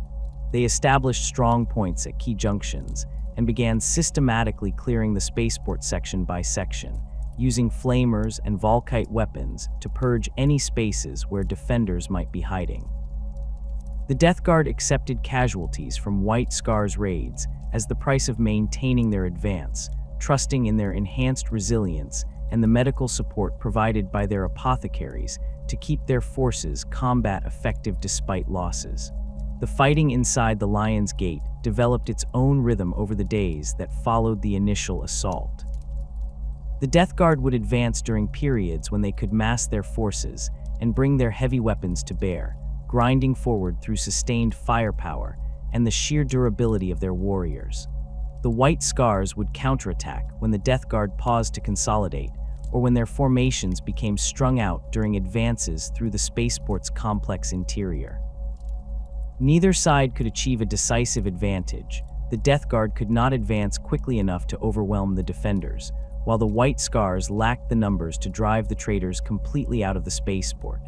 The Khan personally led several critical counterattacks during the defense, his presence inspiring his warriors and demonstrating the tactical principles he expected them to follow. When a Death Guard Terminator company established a position that threatened to cut off an entire section of the spaceport, Jaghatai led a Keshig strike force in a direct assault that destroyed the position before it could be reinforced. The Khan fought with a speed that even his own warriors found difficult to track, his power sword cutting through Terminator armor with strikes that exploited the microscopic gaps in the plates. The Death Guard Terminators were some of the most formidable warriors in any legion, but they were fundamentally unsuited to fighting an opponent who moved as quickly as the Khan and who possessed the strength to penetrate their armor with each strike. The appearance of Mortarion above Terra's skies changed the nature of the siege in fundamental ways. The Primarch of the Death Guard had been transformed by his willing embrace of the powers that dwelt in the warp. His body mutated into something that was no longer entirely human.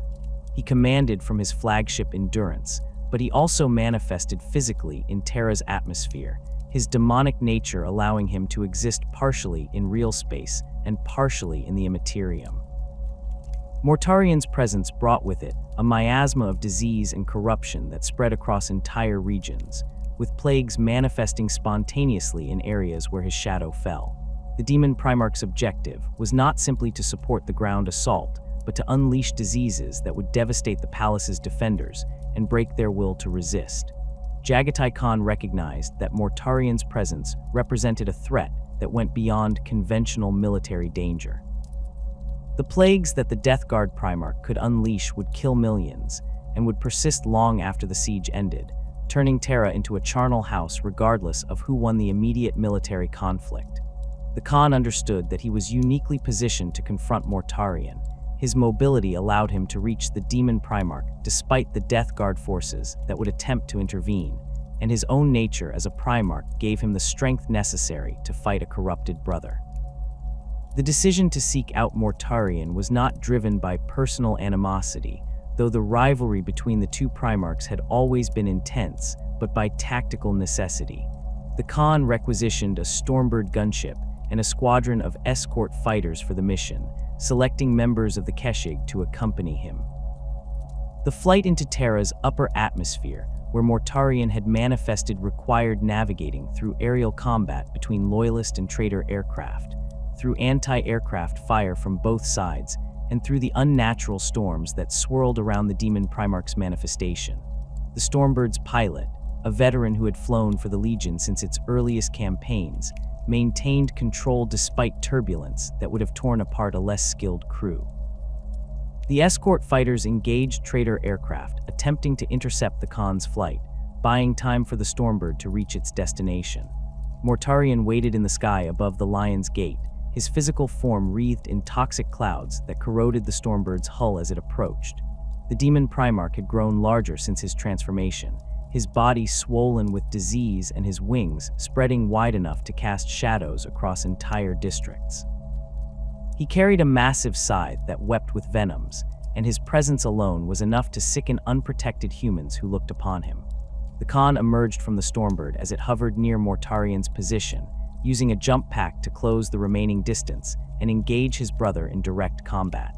The duel between the two Primarchs took place thousands of meters above Terra's surface, with both warriors using their mobility to circle and strike at each other while maintaining altitude. Mortarian's wings gave him flight capability, while the Khan relied on his jump pack and his supernatural agility to remain airborne. The Demon Primarch's scythe moved with deceptive speed despite its size, each swing trailing diseases that could kill with the slightest contact. The Khan's power sword countered with strikes that exploited openings in Mortarian's guard, the blade's energy field burning away the corruption that surrounded the Death Guard Primarch. The fighting was not the swift and decisive combat that characterized most of the Khan's duels. Mortarian's demonic nature made him extraordinarily resilient, with wounds that would have crippled a normal Primarch healing almost immediately. The diseases that surrounded him affected even the Khan, despite his Primarch physiology, causing weakness and disorientation that grew worse with each passing moment. Jaghatai compensated by maintaining constant movement, refusing to remain in one position long enough for Mortarian's plagues to fully take effect, using his speed to create distance whenever he needed moments to recover. The psychological dimension of the combat was as important as the physical. Mortarian spoke throughout the fight, his voice carrying clearly despite the wind and the sounds of battle from below. He described the freedom that came with embracing the powers of the warp, the liberation from the Emperor's lies and restrictions. The Death Guard Primarch claimed that Jaghatai had always known the Imperial truth was false, that the Khan's shamanic practices proved he understood the reality of the Immaterium's power. By continuing to serve the Emperor, Mortarian argued, the Khan was betraying his own understanding and enslaving himself to a tyrant who saw the Primarchs as nothing more than tools. The Khan's response came not through words, but through his actions. He pressed his attack with increased intensity, his strikes targeting the joints and weak points in Mortarian's transformed body, forcing the Demon Primarch to focus on defense rather than his attempts at corruption through dialogue. Jaghatai understood what Mortarian was attempting. The Death Guard Primarch was using the combat as an opportunity to plant seeds of doubt, to exploit any uncertainty the Khan might feel about his choices. The tactic might have worked on a Primarch who harbored genuine doubts about his allegiance, but the Khan had resolved his questions about loyalty during the journey to Terra. He fought for the Emperor not because he believed his father was perfect, or that the Imperium represented an ideal society, but because the alternative that Horus and his allies offered was demonstrably worse. The duel lasted for over an hour, an eternity in combat between beings of such power. The Khan sustained multiple wounds from Mortarian's scythe, each cut burning with toxins that his enhanced physiology struggled to neutralize. His armor was corroded in multiple places, the ceramite pitted and weakened by the diseases that surrounded the Demon Primarch. Mortarian bore dozens of wounds from the Khan's blade, but his demonic nature allowed him to ignore damage that would have incapacitated a loyalist Primarch. Neither warrior could achieve a decisive advantage. The Khan was faster and more skilled, but Mortarian's resilience and the diseases he wielded negated much of that advantage. The engagement ended not with a killing blow, but with Mortarian's withdrawal. The Demon Primarch had achieved his primary objective of preventing the Khan from interfering with Death Guard operations on the ground, and continuing the duel risked genuine defeat despite his enhanced abilities. Mortarian's manifestation faded back into the warp, his physical form dissolving into toxic clouds that dissipated slowly over the following hours. The Khan returned to the Stormbird, his wounds requiring immediate treatment from the apothecaries who had accompanied the mission. The duel had prevented Mortarian from unleashing his worst plagues upon the palace, but it had also demonstrated the fundamental problem facing the Loyalists. The traitor Primarchs had been empowered by forces that made them nearly impossible to kill through conventional means. The defense of the Lion's Gate continued for weeks after the Khan's duel with Mortarian. The spaceport changed hands multiple times as traitor assaults would temporarily overwhelm sections of the defense, only to be driven back by White Scar's counterattacks. The interior of the facility became a maze of fortified positions, destroyed equipment, and areas that were too dangerous to occupy due to unexploded ordnance or structural damage. Both sides took heavy casualties. The White Scars lost entire squadrons to Death Guard ambushes or World Eaters assaults, while the traitors left hundreds of dead with each failed attack. The Khan's strategy throughout the defense was to make the spaceport too costly to take while preserving enough of his legion's strength to remain effective in other operations. He rotated brotherhoods through the Lion's Gate, pulling units out of the line when they sustained heavy casualties and replacing them with fresh forces. This approach prevented any single brotherhood from being ground down to ineffectiveness, but it also meant that the White Scars never concentrated their full strength at the spaceport. The Legion maintained forces throughout the palace and in the surrounding regions, ready to respond to traitor breakthroughs or to exploit opportunities as they appeared. The mobile defense strategy that the White Scars employed across Terra took advantage of the palace's immense scale and the complex terrain that surrounded it. The Imperial Palace was not a single structure, but a vast complex that covered hundreds of square kilometers, with multiple defensive lines, fortified districts, and internal barriers that divided it into defensible sections. The Khan positioned White Scars forces at key junctions and transit routes, allowing them to rapidly redeploy to threatened sectors or to strike at traitor forces that had achieved penetrations of the defensive lines. When traitor forces broke through the Colossi Gate and threatened to establish a foothold in the palace's outer districts, White Scars bike companies raced through the transit tunnels and emerged behind the traitor penetration. The counterattack hit the Sons of Horus forces from their rear while they were still engaged with Imperial Fist's defenders at the front, creating chaos that allowed the Loyalists to restore the defensive line. When Death Guard forces established artillery positions in the ruins of the interior Barbican, White Scars land speeders conducted a dawn raid that destroyed the guns and killed most of the crew before Death Guard reinforcements could arrive. These operations required the White Scars to maintain detailed intelligence about traitor dispositions and movements throughout the siege. The Legion scouts operated constantly in the contested zones, observing enemy formations and identifying targets for raids or counterattacks. The Stormseers monitored warp currents and psychic emanations, providing warning of demonic manifestations or sorcerous attacks before they could fully materialize. The intelligence gathered through these efforts was shared not just within the White Scars, but with other Loyalist forces, improving the overall coordination of Terra's defense despite the Khan's insistence on operational independence. The final phase of the siege began when Horus lowered the Void Shields protecting his flagship Vengeful Spirit. This action was interpreted by the defenders as either a sign of the War Master's desperation or as a trap designed to lure the Emperor into a confrontation. Regardless of Horus's intentions, the opportunity to board the flagship and potentially end the siege by killing the War Master could not be ignored. The Emperor prepared a strike force composed of elements from multiple legions, including custodians and members of his personal guard.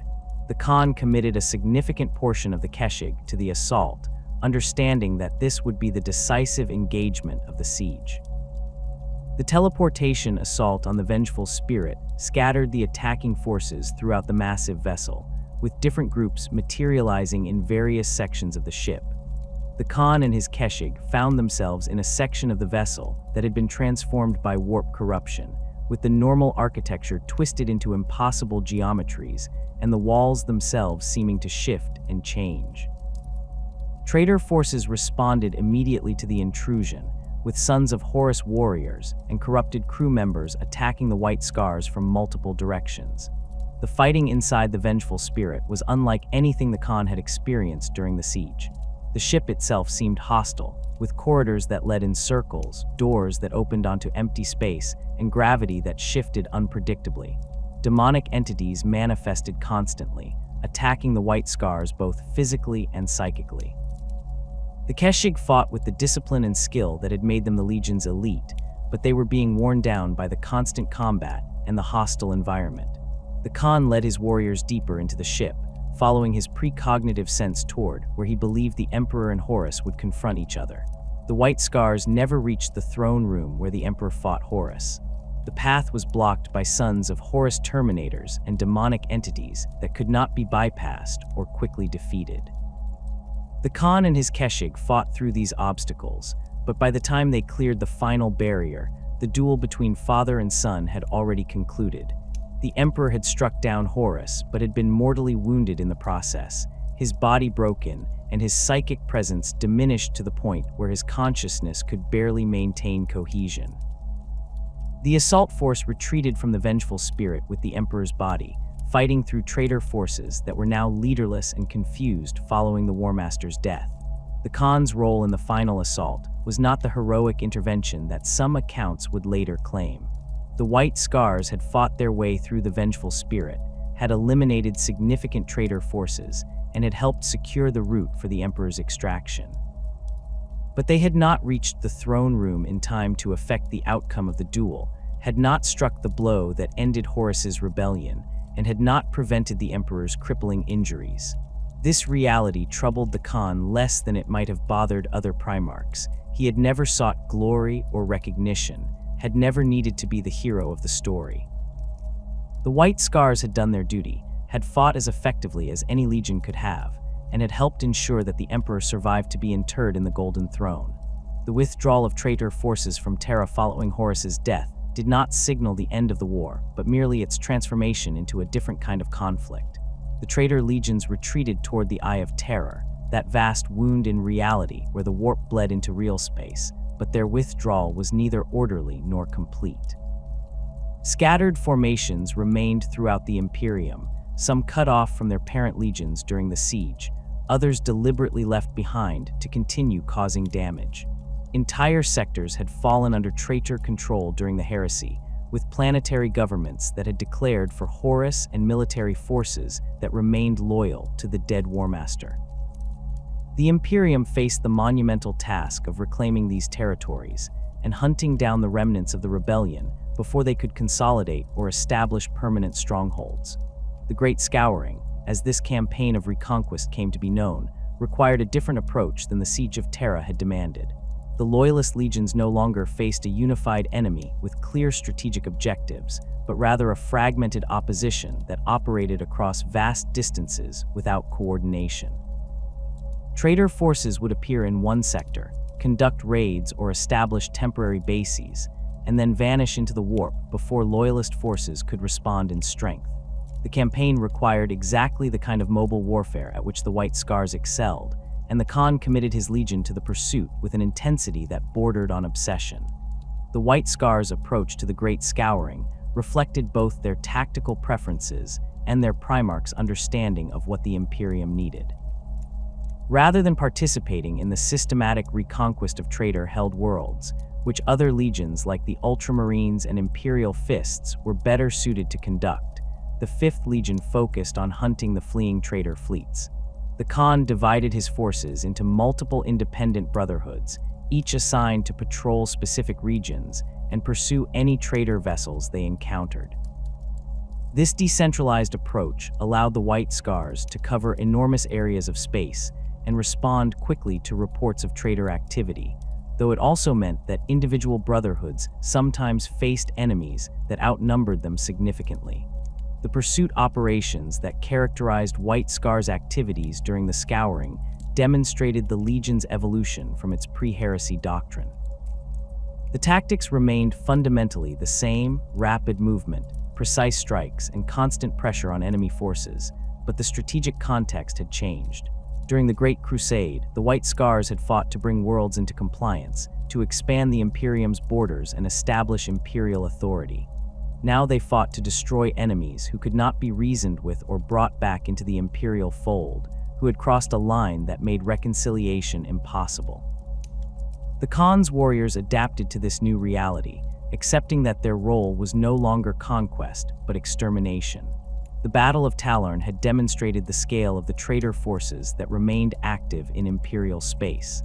The Iron Warriors, supported by elements of other traitor legions, had attempted to seize the strategically important world despite its devastation by virus weapons earlier in the heresy. The resulting armor battle was the largest of the heresy, with thousands of tanks engaged across Talorn's poisoned surface. The White Scars had participated in the later stages of the battle, their bike squadrons conducting raids against Iron Warriors' supply lines and command positions. The experience reinforced the Khan's understanding that the traitors remained dangerous despite their defeat at Terra, and that the scouring would require years of sustained effort. The pursuit of the Emperor's Children fleet through the Proxima sector exemplified the kind of operations that occupied the White Scars during the early scouring.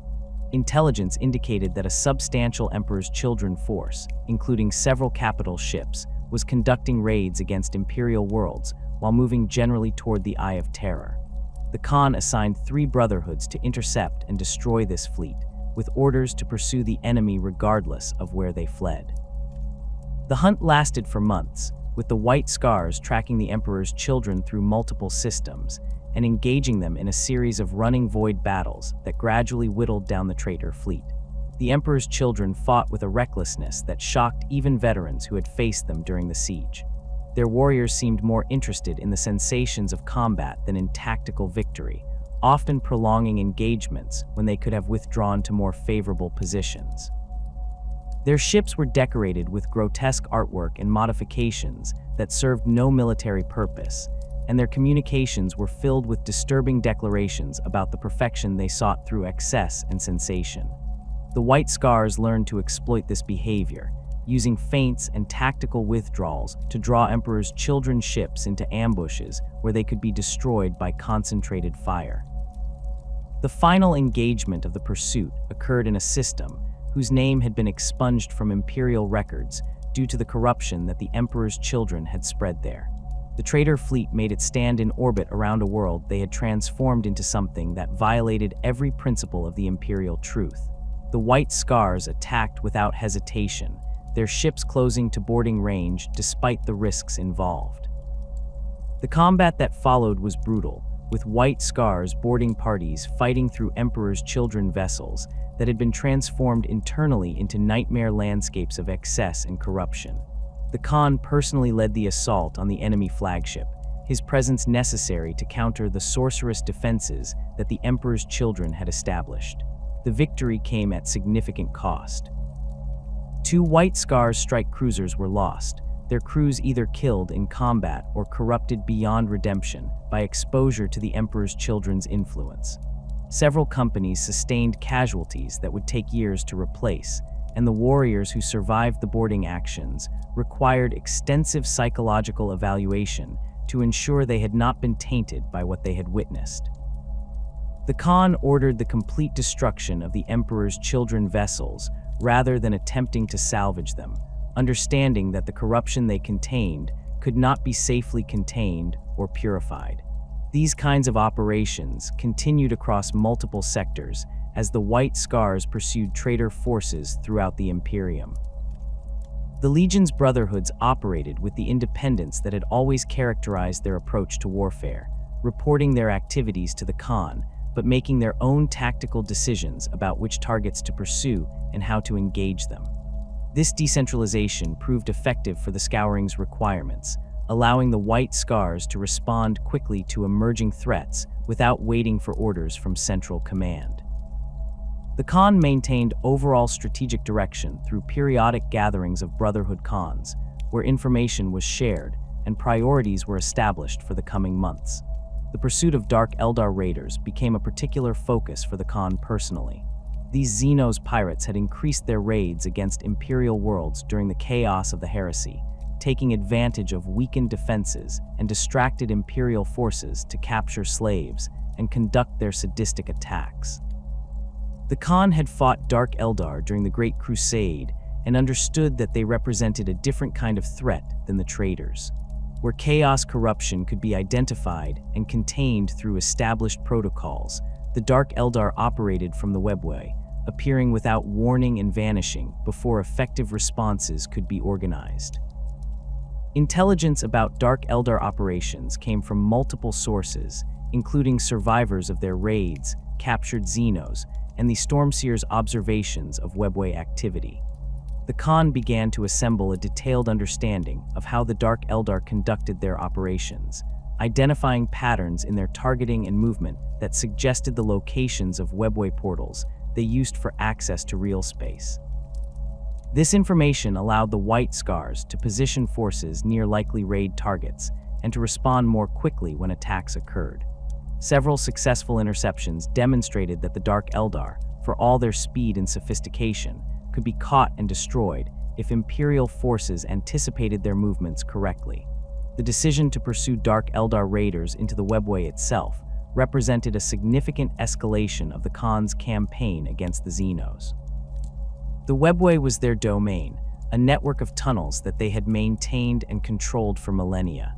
Imperial forces that entered the webway were operating in an environment where the enemy possessed every advantage, where the terrain itself could be manipulated against intruders, and where retreat might be impossible if the portals closed behind them.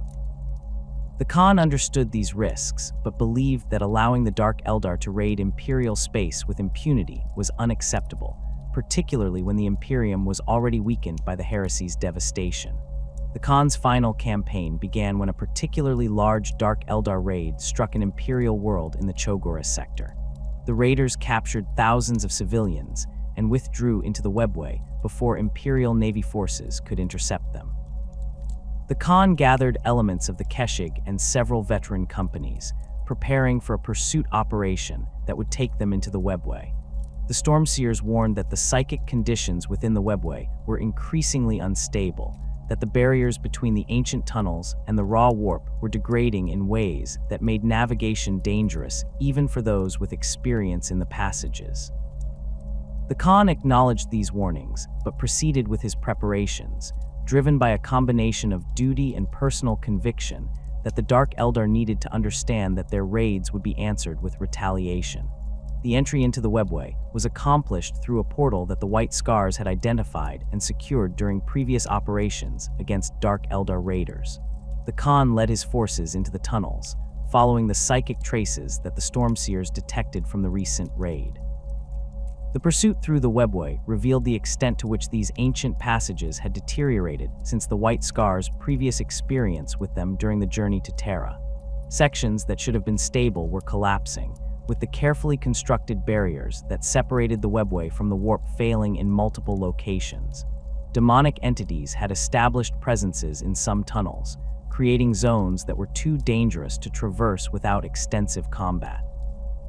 The Dark Eldar were aware of the pursuit and attempted to slow or eliminate their pursuers through a combination of ambushes and manipulation of the webway's structure. Raider squads would appear from side passages, attack with their characteristic speed and precision, and withdraw before the White Scars could bring their full strength to bear. The Xenos also triggered collapses in tunnels behind the Imperial forces, attempting to trap them in sections of the webway where the barriers to the warp had failed completely. The Khan countered these tactics by maintaining rapid forward momentum, refusing to become bogged down in extended engagements, and pushing deeper into the webway despite the increasing dangers. The White Scars forces caught up with the main Dark Eldar raiding party in a section of the webway that showed signs of recent Eldar maintenance, suggesting they were approaching a location of significance to the Xenos. The battle that followed was fought in an environment that defied normal physical laws, with gravity shifting unpredictably and distances that seemed to change based on perception rather than measurement. The Dark Eldar fought with desperate intensity. Understanding that they were defending territory, they considered their own rather than conducting a raid in Imperial space. The Khan led from the front as always, his speed allowing him to engage Dark Eldar warriors who would have been impossible targets for normal Space Marines. The fighting drove deeper into the webway, with both sides sustaining casualties, but neither able to achieve a decisive advantage. The Khan's forces were outnumbered but benefited from their power armor and superior resilience, while the Dark Eldar possessed intimate knowledge of the terrain and could call upon reinforcements from nearby locations in the webway. The Stormseers reported increasing instability in the local warp space, with demonic entities being drawn to the violence and attempting to break through into the webway. The situation was rapidly becoming untenable, with the White Scars at risk of being trapped between the Dark Eldar and demonic forces. The Khan made the decision to press forward rather than withdraw, believing that the Dark Eldar's desperate defense indicated they were protecting something of value. His forces broke through the Xenos' lines and entered a chamber that appeared to be a major nexus point in the webway, with multiple tunnels branching off in different directions. The Dark Eldar withdrew through one of these passages, and the Khan pursued with a small group of Keshig while ordering the main force to secure the chamber and prepare for extraction. This decision to continue the pursuit with minimal support was characteristic of the Khan's aggressive nature, but also reflected his understanding that opportunities to strike at the Dark Eldar in their own territory were rare and needed to be exploited regardless of risk. The pursuit led through increasingly unstable sections of the webway, with the passage itself seeming to resist the Imperial presence. The Khan and his Keshig fought through Dark Eldar resistance and demonic manifestations, following the Xenos deeper into their realm. The Stormseers who accompanied the Khan reported that the warp currents in this region of the webway were unlike anything they had encountered, suggesting they were approaching a location where the boundary between the webway and the deeper warp had become almost non-existent. The Khan pressed forward despite these warnings, driven by the conviction that he was close to striking a significant blow against the Dark Eldar. The last confirmed sighting of Jaghatai Khan placed him in a section of the webway that was collapsing into the warp, with demonic entities pouring through breaches in the ancient barriers. The Khan was observed engaging both Dark Eldar and demonic forces, his movements still displaying the supernatural speed that had always characterized his combat style. The Keshig warriors who accompanied him reported hearing the Khan speak his final words before the passage collapsed completely, sealing him off from the rest of the Imperial forces. Those words, as recorded by the survivors, were a simple statement of intent rather than any grand declaration. He would continue the hunt, would pursue the Emperor's enemies regardless of where they fled, and would return when the hunt was complete. The White Scar's forces in the webway chamber waited for days, hoping that the Khan would find another route back to their position. When it became clear that the passage had collapsed permanently and that remaining in the webway risked the entire force, the senior Keshig member present made the decision to withdraw. The extraction was conducted under constant attack from Dark Eldar forces attempting to prevent the Imperial withdrawal, with several companies serving as rearguard to ensure the main force could reach the portal back to real space. The casualties sustained during the withdrawal were significant, but the majority of the White Scar's forces survived to return to Imperial space. The aftermath of the Khan's disappearance created a crisis within the Legion that required immediate resolution. The White Scars had always been defined by their Primarch's presence and leadership, with the Khan serving as the embodiment of their values and the ultimate authority on all matters of doctrine and strategy. His absence left a void that could not be filled by any single successor, regardless of their capabilities or experience. The Brotherhood Khans gathered on Chogoris to determine how the Legion would proceed, with some arguing that they should immediately launch a rescue mission into the webway, while others maintained that the Khan's final orders had been to continue the hunt against the Emperor's enemies. The debate was resolved through reference to Chogorian tradition and the Khan's own teachings. A Primarch who disappeared during a hunt was not considered dead, but rather engaged in a pursuit that would continue until its conclusion. The White Scars would not mourn their Khan or treat his absence as permanent, but would instead maintain the Legion in readiness for his return. In the meantime, leadership would be exercised collectively by the Brotherhood Khans, with major strategic decisions requiring consensus rather than being imposed by a single commander. This approach preserved the decentralized structure that had always characterized the Legion while acknowledging that no individual possessed the authority or capability to truly replace the Khan. The Codex Astartes, promulgated by Robute Guilliman in the aftermath of the heresy, required the surviving legions to divide into smaller chapters of approximately 1,000 warriors. The stated purpose of this reorganization was to prevent any single commander from wielding the kind of power that had allowed Horus to lead half the legions into rebellion. Many legions resisted this restructuring, viewing it as an insult to their traditions and an unnecessary restriction on their operational effectiveness. The White Scar's response to the Codex was pragmatic rather than emotional. The Brotherhood system already divided the Legion into semi-autonomous formations, so the transition to chapters required less fundamental reorganization than it did for more centralized legions. The second founding saw the White Scar's Legion divided into several successor chapters, each inheriting aspects of the parent legion's culture and operational doctrine. The Marauders were formed from brotherhoods that had specialized in long-range raiding operations, their tactics emphasizing extended deployments far from Imperial space and the disruption of enemy logistics. The destroyers, despite their name, were not primarily equipped with the specialized weapons that had characterized the Kai'Zagin, but rather focused on rapid assault operations and the elimination of priority targets. The Stormlords drew their membership from brotherhoods that had maintained particularly strong connections to Chogorian shamanic traditions, with their librarious maintaining practices that other chapters considered unorthodox. The Rampagers, Solar Hawks, and several other chapters were also founded during this period, each taking with them portions of the White Scar's gene seed and traditions. The process of division was less traumatic for the White Scars than for some other legions, because the Brotherhood system had already created distinct identities and operational patterns within the Legion.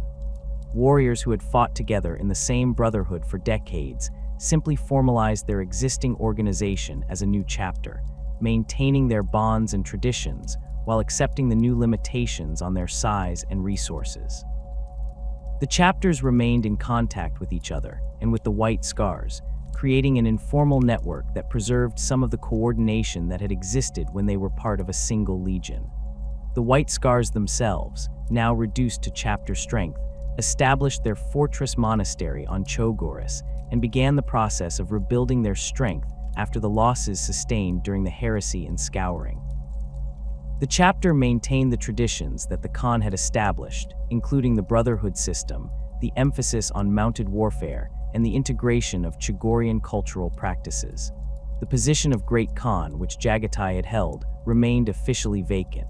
The chapter was led by a council of Khans rather than a single chapter master, with the understanding that this arrangement would continue until the Khan returned from his hunt. The tradition of the Great Hunt was formalized during the decades following the Khan's disappearance. Each generation of White Scars included warriors who felt called to search for their Primarch, to enter the webway and attempt to locate him or determine his fate. These hunts were not official chapter operations, but rather personal quests undertaken by individual warriors or small groups who received permission to pursue their search. Most of these hunts ended in failure, with the warriors either returning empty-handed or disappearing into the webway themselves.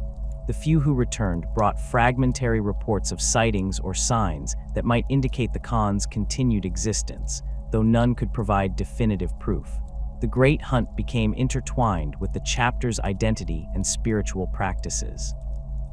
Young warriors would swear oaths to search for the Khan, viewing such a quest as the ultimate expression of loyalty and the highest form of service they could offer. The Stormseers maintained records of all reported sightings and attempted to identify patterns that might indicate where the Khan was conducting his eternal pursuit.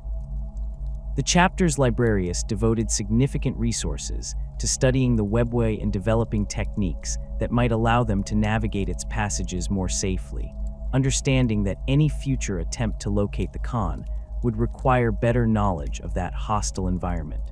The search for the Khan also influenced how the White Scars conducted their operations throughout the millennia following the heresy. The chapter maintained its focus on hunting enemies across vast distances, viewing each pursuit as training for the eventual mission of locating their Primarch. When Dark Eldar raiders struck Imperial worlds, the White Scars responded with particular intensity, treating each engagement as an opportunity to gather intelligence about the webway and the Xenos who controlled it. The chapter developed expertise in fighting Dark Eldar that exceeded most other Imperial forces, learning to anticipate their tactics and counter their speed through careful study of previous engagements. The White Scar's gene seed proved stable in the millennia after the heresy, producing space marines who maintained the enhanced reflexes and aggressive nature that had characterized the original Legion. The chapter's apothecaries monitored their gene seed carefully, aware that some legions had experienced mutations or degradation that compromised their effectiveness. The White Scars avoided the worst of these problems, though they noted that their warriors displayed an increasing tendency toward restlessness and a need for constant action that went beyond normal Space Marine psychology. This trait was considered acceptable given the chapter's operational requirements, though the chaplains worked to ensure it did not become destructive or lead to reckless behavior. The fortress monastery of Quanzhou stands as a testament to the fusion of Chogorian tradition and imperial military architecture. Built into the ancient palace complex where Jaghatai Khan once ruled as the unifier of Chogoris, the structure dominates the Kumkarta mountain range, its walls rising from the living rock as if the mountains themselves had been carved into a fortress. The original palace, constructed from white stone quarried from the surrounding peaks, provided the foundation upon which the White Scars built their chapter headquarters. The Imperium's architects worked alongside Chogorian craftsmen to expand the complex while maintaining its essential character, creating spaces that served the practical requirements of a Space Marine chapter, while honoring the cultural heritage of the world from which the Legion drew its identity. The approach to Quanzhou follows the ancient road that Jaghatai himself traveled when he first claimed the palace from the last of the city-state rulers. This road winds through mountain passes where the wind howls constantly, carrying with it the sense of the steppes below. The White Scars maintain this route deliberately, refusing to install modern transportation systems that would make access easier, but would also diminish the symbolic importance of the journey. Aspirants who seek to join the chapter must make this climb on foot, demonstrating their endurance and determination before they ever face the formal trials. The road is marked at intervals with stones bearing the names of fallen White Scars, thousands upon thousands of warriors who gave their lives in service to the Emperor and the chapter. The fortress itself combines defensive necessity with aesthetic considerations that reflect Chogorian values. The walls are thick enough to withstand orbital bombardment, reinforced with ceramite and adamantium, yet their surfaces are carved with scenes from the Khan's unification of Chogoris and the Legion's greatest victories. These carvings are not mere decoration, but serve as teaching tools, with young warriors studying them to learn tactical lessons from historical campaigns. The main gate stands 20 meters high, flanked by statues of mounted warriors that were carved during the Great Crusade and have weathered 10,000 years of mountain storms. The gate itself is rarely closed, a symbolic statement that the White Scars do not hide behind walls, but stand ready to ride forth at any moment. The interior spaces of Quanzhou reflect the chapter's operational requirements and cultural practices in equal measure. The armory occupies the largest single chamber, a vast hall where thousands of bikes and land speeders are maintained by chapter serfs and tech marines. The bikes are arranged in brotherhood formations, even when not in active use, each squadron's machines grouped together with their riders' personal equipment stored nearby. The armory's organization allows the White Scars to deploy entire companies within minutes of receiving orders, with warriors able to reach their bikes, perform pre-combat checks, and ride out through the fortress's multiple sally ports without delay. The tech marines who maintain this arsenal have developed specialized techniques for servicing the modified engines and suspension systems that White Scars bikes require, knowledge that has been accumulated over millennia and is jealously guarded. The training grounds surrounding Quanzhou extend across several valleys and mountain slopes, providing terrain that challenges even experienced White Scars. These areas are not the flat parade grounds common to many Space Marine fortresses, but rather obstacle courses that simulate the varied environments the chapter encounters during campaigns. Rocky slopes teach balance and control at high speeds, narrow passes require precision maneuvering in confined spaces, and open valleys allow for practice of the high-speed charges that characterize White Scars' assault tactics. The chapter conducts regular competitions on these grounds, with brotherhoods racing against each other and individual warriors testing their skills against the fastest times recorded in chapter history. These competitions serve both as training and as social events, with warriors gathering to watch and to place informal wagers on the outcomes. The Librarius occupies a series of chambers built into the highest peaks of the Kumkarta range, where the Stormseers can observe the weather patterns that sweep across Chogoris and practice their arts away from the main fortress. These chambers are Spartan compared to the elaborate libraries maintained by chapters like the Blood Angels or Ultramarines, containing relatively few physical texts, but instead focusing on meditation spaces and ritual areas where Stormseers conduct their practices. The walls are inscribed with Chogorian script detailing shamanic traditions, weather reading techniques, and warnings about the dangers of drawing too deeply from the warp. The Stormseers maintain constant vigil over the psychic conditions surrounding Chogoris, monitoring for signs of demonic activity or warp storms that might threaten the world. The chapter's Reclusiam serves a different function than in most other chapters, reflecting the White Scar's integration of Chogorian spiritual practices with imperial doctrine. The chaplains maintain the warrior traditions and ensure that new recruits understand the chapter's history and values, but they do not suppress the shamanic elements that the Stormseers preserve. This creates a complex relationship where chaplains and Stormseers sometimes disagree about proper practice, but generally respect each other's domains. The Reclusiam contains shrines to fallen heroes, with each brotherhood maintaining its own space where the names of dead warriors are recorded and their deeds commemorated. These shrines are not somber places of mourning, but rather celebrations of lives lived in service to the chapter and the Emperor, with warriors gathering there to share stories and maintain the oral traditions that complement the written records.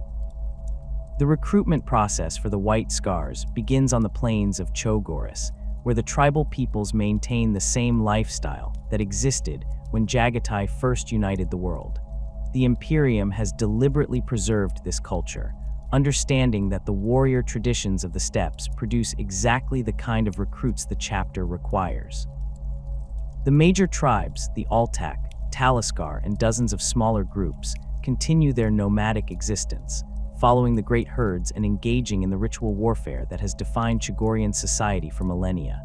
These tribes are not primitive in the sense of lacking technology, but they choose to maintain traditional ways because those ways have proven effective for survival on Chogoris, and because they honor the Khan's memory by living as he lived before the Emperor's arrival.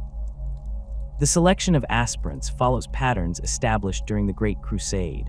White Scars observers, usually scouts or recently elevated battle brothers, travel among the tribes during the spring gathering, when multiple groups come together for trade, marriage arrangements, and the settling of disputes.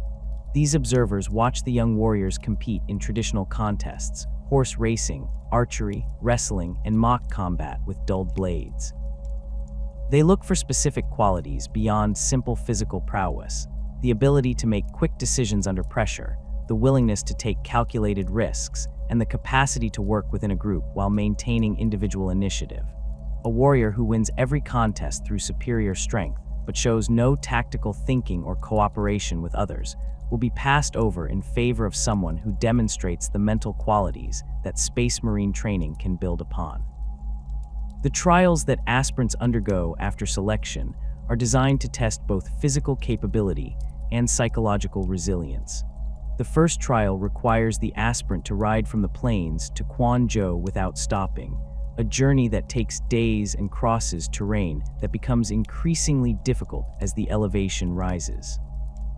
This trial eliminates those who lack the endurance or determination necessary for Space Marine transformation, as the human body can only sustain such effort for so long before collapsing.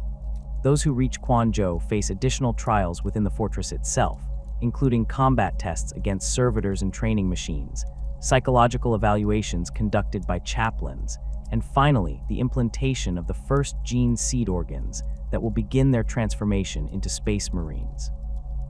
The transformation process for White Scars aspirants emphasizes maintaining the reflexes and speed that characterize the chapter while building the strength and resilience that all Space Marines require. The chapter's apothecaries monitor each aspirant carefully during the implantation process, watching for signs of rejection or complications that might indicate the gene seed is not taking properly.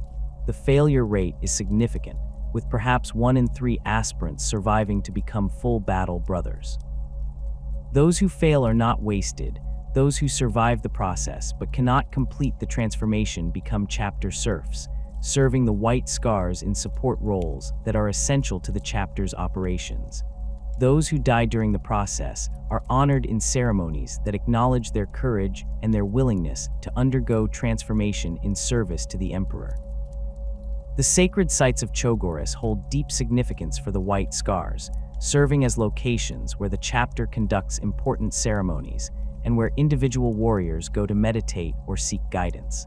The plains of Chogoris, where Jaghatai first united the tribes through a combination of military victory and political maneuvering, remain largely unchanged from the time of the Khan's rule.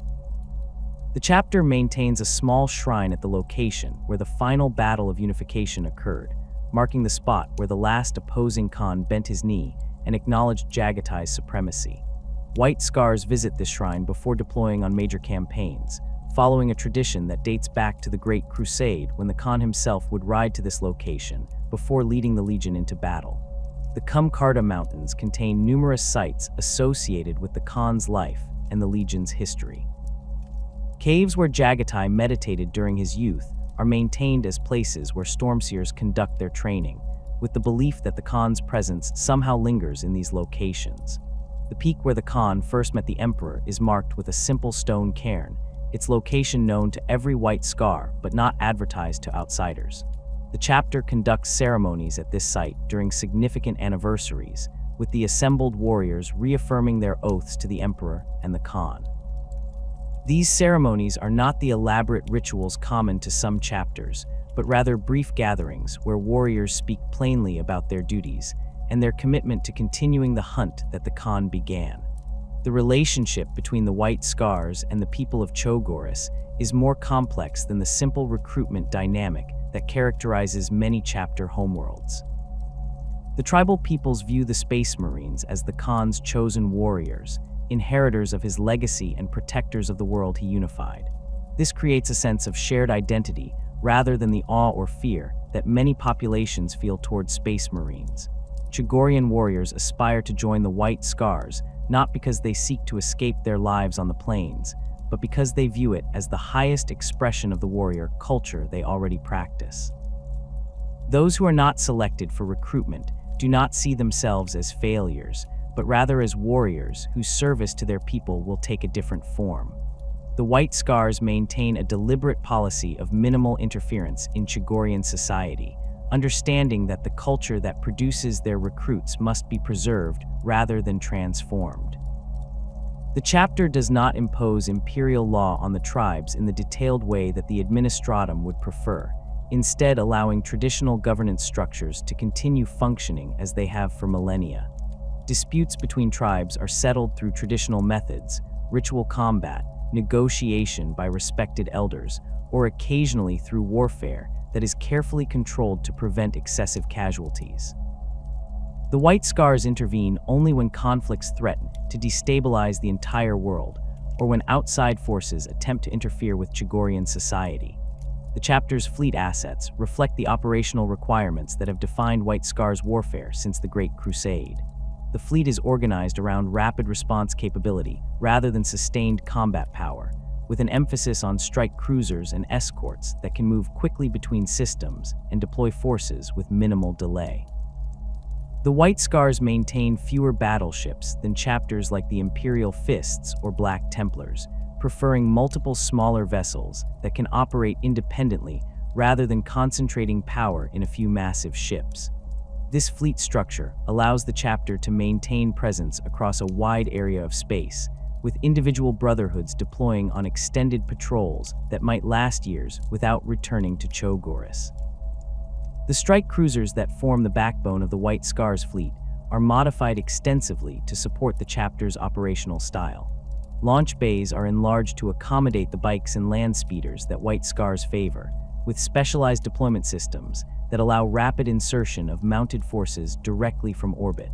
The ship's engines are tuned for maximum acceleration rather than sustained speed, reflecting the chapter's preference for rapid strikes over prolonged void combat. Each strike cruiser is assigned to a specific brotherhood and becomes that formation's home when deployed away from Chogoris, with the ship's crew developing close relationships with the warriors they transport and support. The chapter maintains several monitoring stations throughout the Chogoris system and in nearby sectors, providing early warning of approaching threats and allowing the White Scars to respond quickly to emerging situations. These stations are staffed by chapter serfs and a small number of space marines, usually scouts or warriors recovering from injuries that prevent them from active combat duty. The stations monitor astropathic communications, track ship movements through local warp space, and maintain sensor networks that can detect vessels translating into real space. This intelligence network allows the White Scars to maintain awareness of threats across a vast region and to position forces where they can respond most effectively. The balance between maintaining a presence on Chogoris and conducting operations across the galaxy creates constant tension within the chapter's strategic planning. The White Scars understand that their homeworld must be defended and that the recruitment process requires maintaining significant forces on Chogoris to train and transform aspirants. Simultaneously, the chapter's identity and purpose are defined by their role as hunters of the Emperor's enemies, which requires deploying forces far from their homeworld for extended periods. The solution has been to maintain a rotation system where brotherhoods cycle between deployment and homeworld duty, ensuring that Quan Zhou is never left undefended, while also allowing the chapter to maintain multiple combat-ready formations in the field at any given time. The Fortress Monastery serves as more than a military installation or training facility. It functions as the physical embodiment of the chapter's identity, the place where White Scars traditions are preserved and passed to new generations of warriors. The halls contain artifacts from the Great Crusade and the Heresy, weapons carried by heroes whose names are recorded in chapter history, and banners that have flown over battlefields across the galaxy. These items are not locked away in vaults but are displayed openly, with warriors encouraged to study them and draw inspiration from the deeds they represent. The chapter's artificers maintain these artifacts carefully, understanding that they connect the current generation of White Scars to their predecessors and to the Khan himself. The gene seed vaults beneath Quan Zhou contain the chapter's most precious resource, the genetic material that allows the White Scars to create new space marines and maintain their existence across millennia. The apothecaries who tend these vaults follow protocols established during the Great Crusade, maintaining careful records of each gene seed's lineage and monitoring for any signs of mutation or degradation.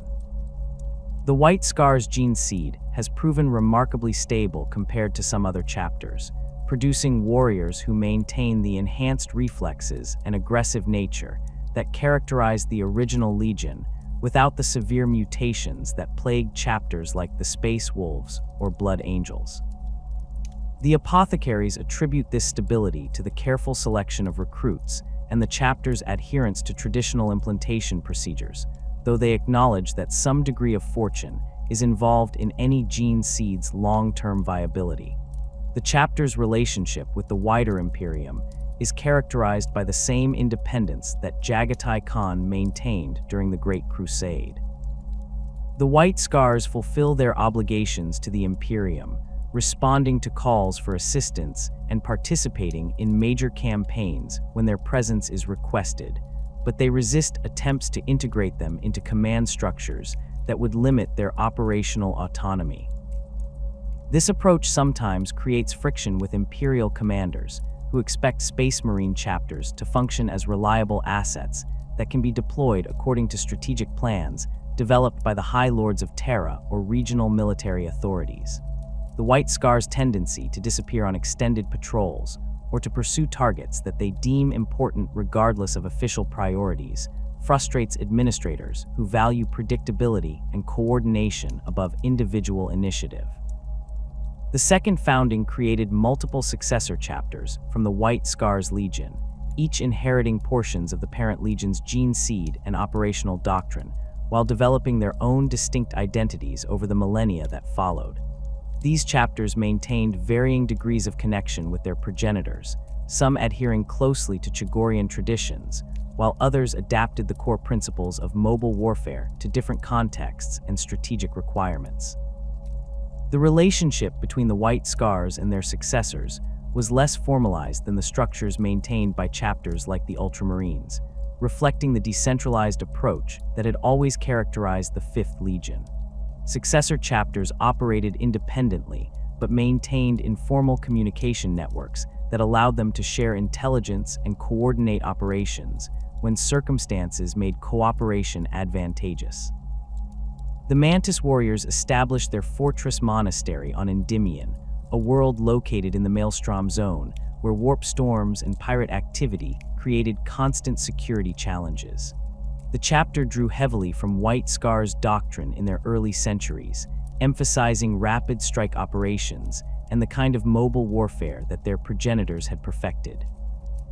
The Mantis warriors developed particular expertise in conducting operations within the unstable regions surrounding the Maelstrom, learning to navigate warp currents that would have trapped less experienced forces and striking at targets that other chapters considered too dangerous to approach. Their operational area brought them into frequent contact with renegade forces and Xenos raiders who used the Maelstrom as a base for attacks against nearby Imperial sectors. The chapter's gene seed proved stable, producing warriors who displayed the enhanced reflexes characteristic of White Scar's successors without significant mutation. The Mantis warriors maintained the practice of scarification that marked their parent chapter, though they developed their own patterns that denoted specific achievements and ranks within their organization. The chapter recruited primarily from Endymion's population, which had adapted to life on a world where the warp's influence was stronger than normal, producing individuals with natural resistance to psychic phenomena and an intuitive understanding of the dangers that lurked beyond real space. These qualities made Mantis warriors particularly effective when fighting enemies who relied on sorcery or demonic assistance. The Badab War began as a dispute over tithe obligations and imperial authority in the Badab sector, escalating over years into a full-scale conflict that drew in multiple Space Marine chapters on both sides. Luft Huron, chapter master of the Astral Claws, had established himself as the tyrant of Badab and refused to submit to what he considered unjust demands from the Administratum. The Mantis warriors, along with several other chapters including the Executioners and Lamenters, sided with Huron based on their assessment that the Astral Claw's grievances were legitimate and that the Administratum's response was disproportionate. This decision was not made lightly or through corruption, but rather through genuine belief that the Imperium's bureaucracy had overstepped its authority and that Space Marine chapters should support each other against unjust persecution. The war lasted for over a decade, consuming resources and lives on a scale that shocked even veteran Imperial commanders. The Mantis warriors fought throughout the conflict with the tactical skill expected of White Scar's successors, conducting raids against loyalist supply lines and striking at targets that other secessionist forces could not reach. The chapter's warriors believed they were fighting for principles that the Emperor himself would have supported: resistance to tyranny and the protection of those who served the Imperium faithfully but were being punished for political reasons. This conviction sustained them through years of increasingly brutal combat as the conflict escalated beyond anyone's initial expectations. The turning point came when Huron's true nature became apparent. The Tyrant of Badab had been corrupted by chaos, his rebellion motivated not by genuine grievances, but by ambition and the influence of powers from the warp. The evidence of this corruption emerged gradually as the war progressed, with reports of demonic activity among Astral Claw's forces and the appearance of mutations among warriors who should have been pure. The Mantis warriors faced a crisis that tested everything they believed about loyalty and independence. They had committed themselves to a cause they believed was just, had spent years fighting and dying for what they thought were legitimate principles, only to discover that they had been manipulated into serving the very powers that the Emperor had created Space Marines to fight against. The chapter's response to this revelation demonstrated the influence of their White Scars heritage. Rather than continuing to fight alongside obviously corrupted forces or attempting to justify their previous decisions, the Mantis warriors withdrew their support from Huron and sought to negotiate their surrender to loyalist forces. This decision was not universally supported within the chapter, with some warriors arguing that they had gone too far to turn back and that surrender would mean the chapter's destruction regardless of their change of allegiance. The chapter master and his senior commanders recognized that continuing to fight would only compound their error, and that the chapter's survival was less important than ensuring they did not serve chaos even inadvertently. The negotiations that followed were complicated by the fact that the Mantis warriors had killed loyalist space marines during the war, had destroyed Imperial assets, and had prolonged a conflict that had already cost thousands of lives. Some loyalist commanders argued for the chapter's complete destruction, viewing them as traitors who deserved no mercy regardless of their claimed change of heart. Others, including representatives from the White Scars who had been monitoring the situation, argued that the Mantis warriors had been deceived rather than willingly embracing corruption, and that their willingness to surrender when they learned the truth indicated they could be redeemed. The final judgment came from the Inquisition, which determined that the chapter would face severe punishment but would not be declared excommunicate traitoris. The sentence imposed on the Mantis warriors was harsh by any standard. The chapter was required to undertake a 100-year penitent crusade, during which they would operate without the right to recruit new warriors or to resupply their equipment through normal Imperial channels. They were forbidden from returning to Endymion, with their homeworld placed under the administration of another chapter. The Mantis warriors' heraldry was stripped from them, their colors changed to orange as a mark of their shame, and they were required to serve in the most dangerous war zones the Imperium could identify. The crusade was designed to either redeem the chapter through service or to result in their gradual destruction through attrition, with the understanding that few chapters could survive a century of constant warfare without recruitment or support.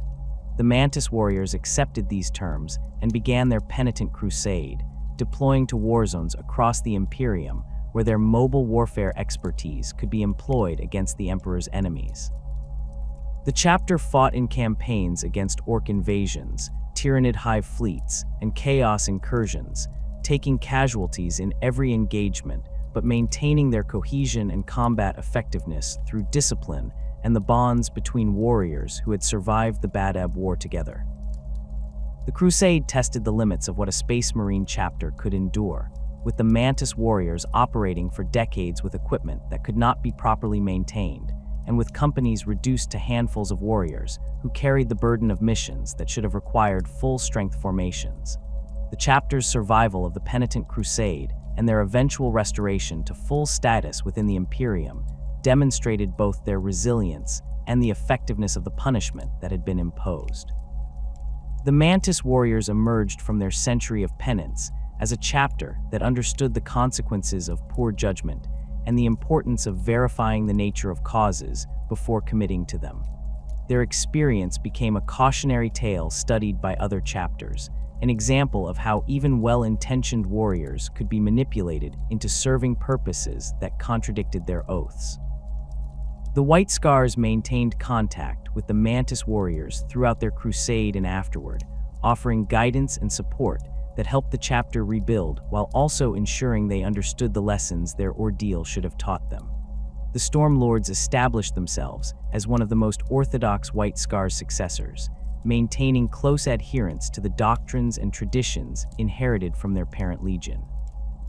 Based in the Ultima Segmentum, the chapter operated across a vast region of space where Imperial authority was often tenuous and where threats emerged from multiple directions simultaneously. The Stormlords recruited from multiple worlds rather than maintaining a single homeworld, drawing aspirants from populations that displayed the qualities the chapter valued: independence, aggression, and the ability to make rapid decisions under pressure.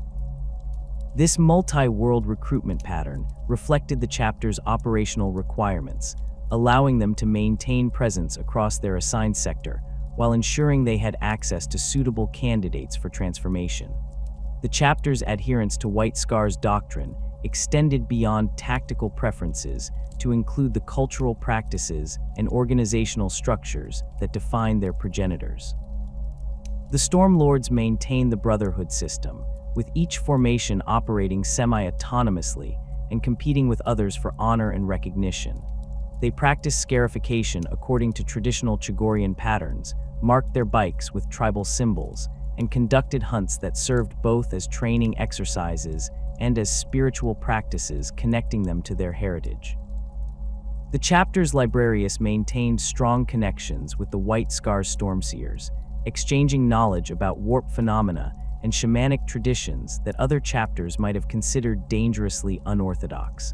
The Stormlord's operational history was marked by campaigns that showcased the effectiveness of mobile warfare when applied consistently and without compromise.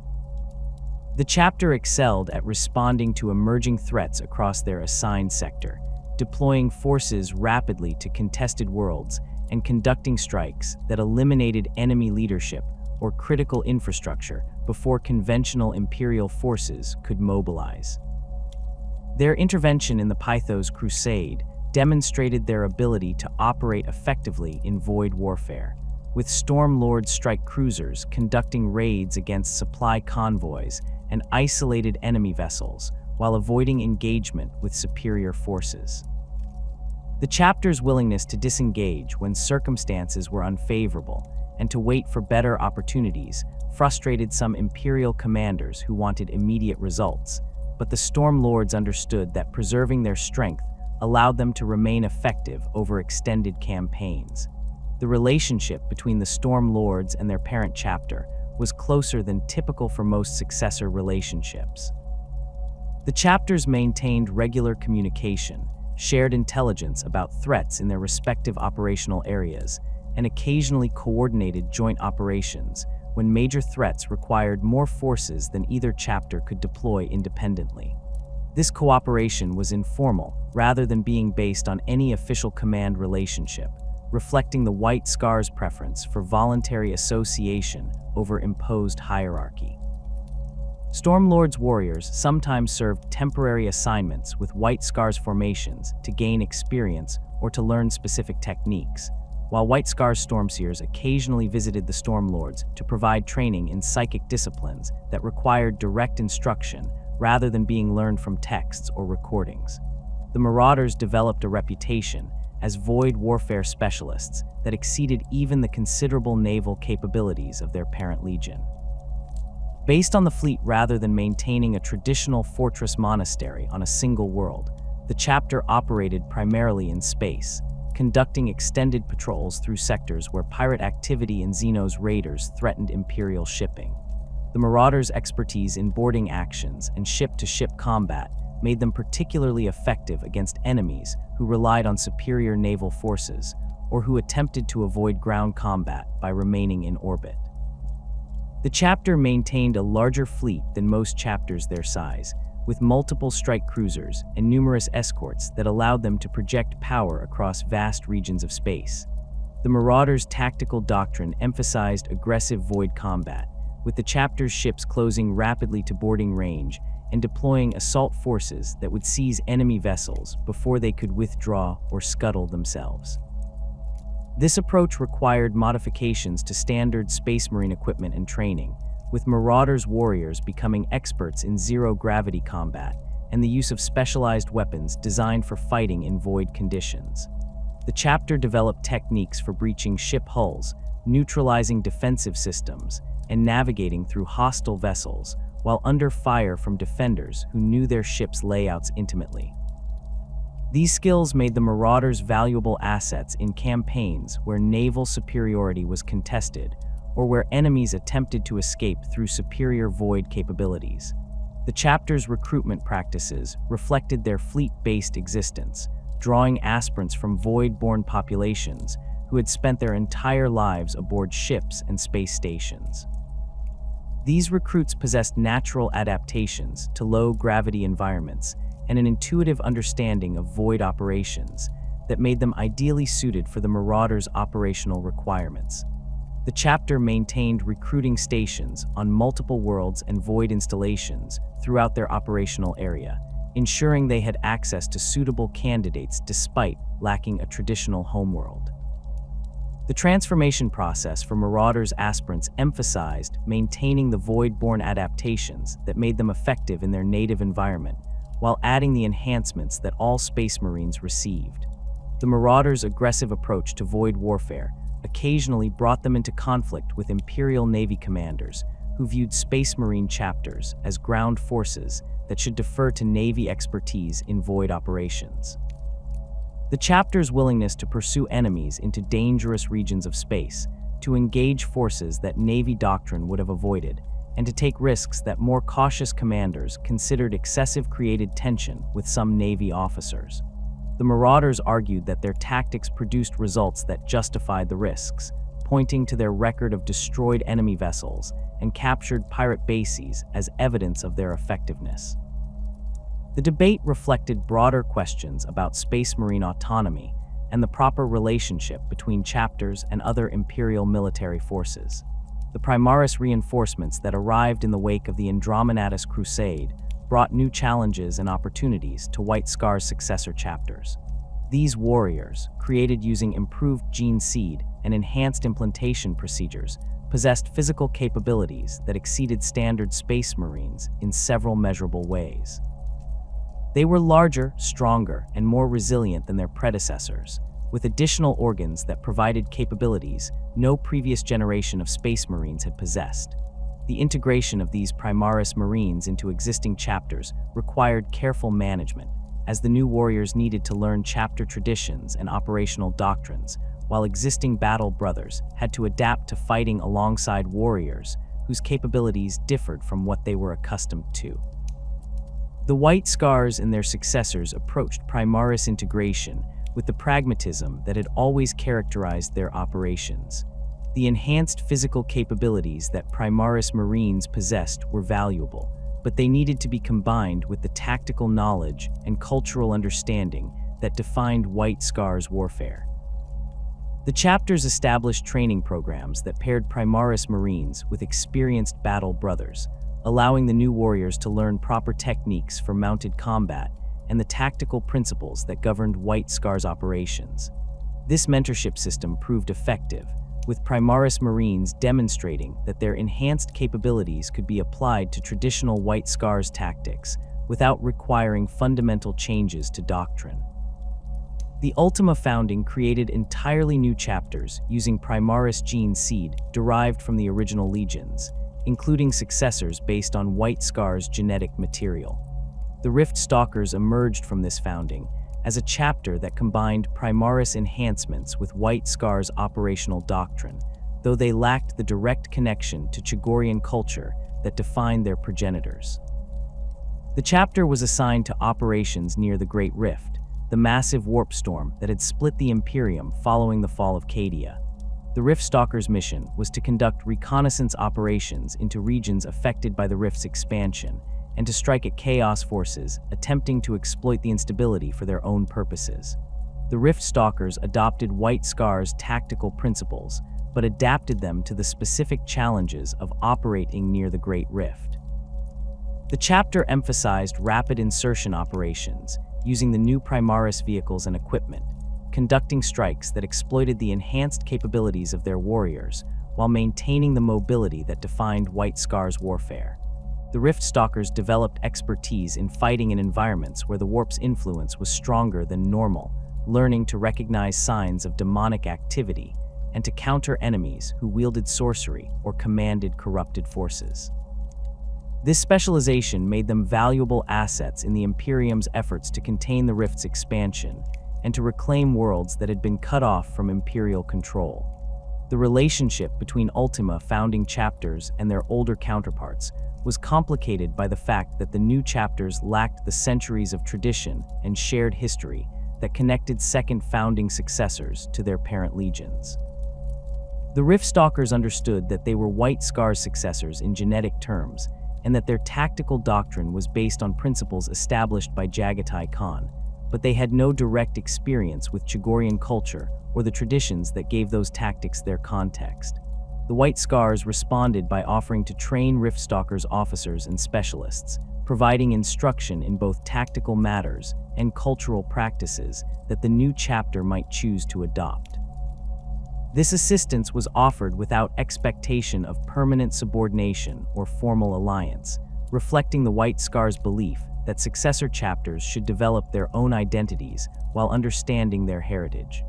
The integration of Primaris Marines and the creation of Ultima founding chapters raised questions about the future of White Scar's successors and their relationship to Chogorian traditions. The enhanced capabilities that Primaris Marines possessed were undeniable, but those capabilities had been developed without input from the chapters that would employ them. The new equipment and vehicles designed for Primaris forces emphasized different tactical approaches than traditional White Scar's doctrine, with heavier armor and more sustained firepower rather than the emphasis on speed and mobility that had always defined the 5th Legion's warfare. Some White Scars worried that the Primaris reinforcements would gradually transform their chapters into something that retained the name and gene seed, but lost the essential character that made them successors of the Khan. These concerns were addressed through the same adaptive approach that had allowed White Scar's successors to survive and thrive for 10 millennia. The chapters incorporated Primaris Marines and their equipment into existing formations, using them to enhance capabilities rather than replacing traditional approaches entirely. Primaris bike squads and land speeders were deployed alongside conventional mounted forces, their enhanced durability allowing them to take point positions in assaults or to hold ground when rapid withdrawal was not possible. The new Primaris vehicles provided fire support and transport capabilities that complemented rather than replaced the bikes and land speeders that remained central to White Scar's tactics. The integration process demonstrated that the essential principles of mobile warfare could be maintained regardless of specific equipment or the physical capabilities of individual warriors. The successor chapters maintained varying degrees of connection to Chogoris itself, with some like the Stormlords regularly sending warriors to the homeworld for training or to participate in ceremonies, while others like the Marauders had minimal direct contact with the world from which their gene seed ultimately derived. This variation reflected the different circumstances and operational requirements that each chapter faced, with some operating in regions where regular travel to Chogoris was practical, while others were deployed so far from the White Scar's homeworld that maintaining close connections was impossible. The White Scars accepted this variation, understanding that their successors needed to adapt to their own situations rather than attempting to perfectly replicate the parent chapter's practices in different contexts. The collective identity of White Scar's successors was maintained through shared tactical doctrine, common gene seed heritage, and the informal networks that connected chapters descended from the 5th Legion. These chapters recognized each other as brothers in a way that went beyond simple genetic connection, understanding that they shared an approach to warfare and a set of values that distinguished them from other Space Marine chapters. When White Scar's successors encountered each other during campaigns, they would share intelligence and coordinate operations without requiring formal command relationships or extended negotiations. This cooperation reflected the trust that came from shared heritage and mutual understanding of how each chapter would approach tactical situations. The future of White Scar's successors remained uncertain in ways that reflected broader questions about the Imperium's trajectory following the return of Roboute Guilliman and the massive changes that accompanied the Indomitus Crusade. The chapters had proven their ability to adapt to changing circumstances while maintaining their essential character, but the scale of the challenges facing the Imperium in the late 41st millennium exceeded anything they had encountered since the heresy. The Great Rift divided the Imperium, new threats emerged constantly, and the resources available for supporting Space Marine operations were stretched thin across countless war zones.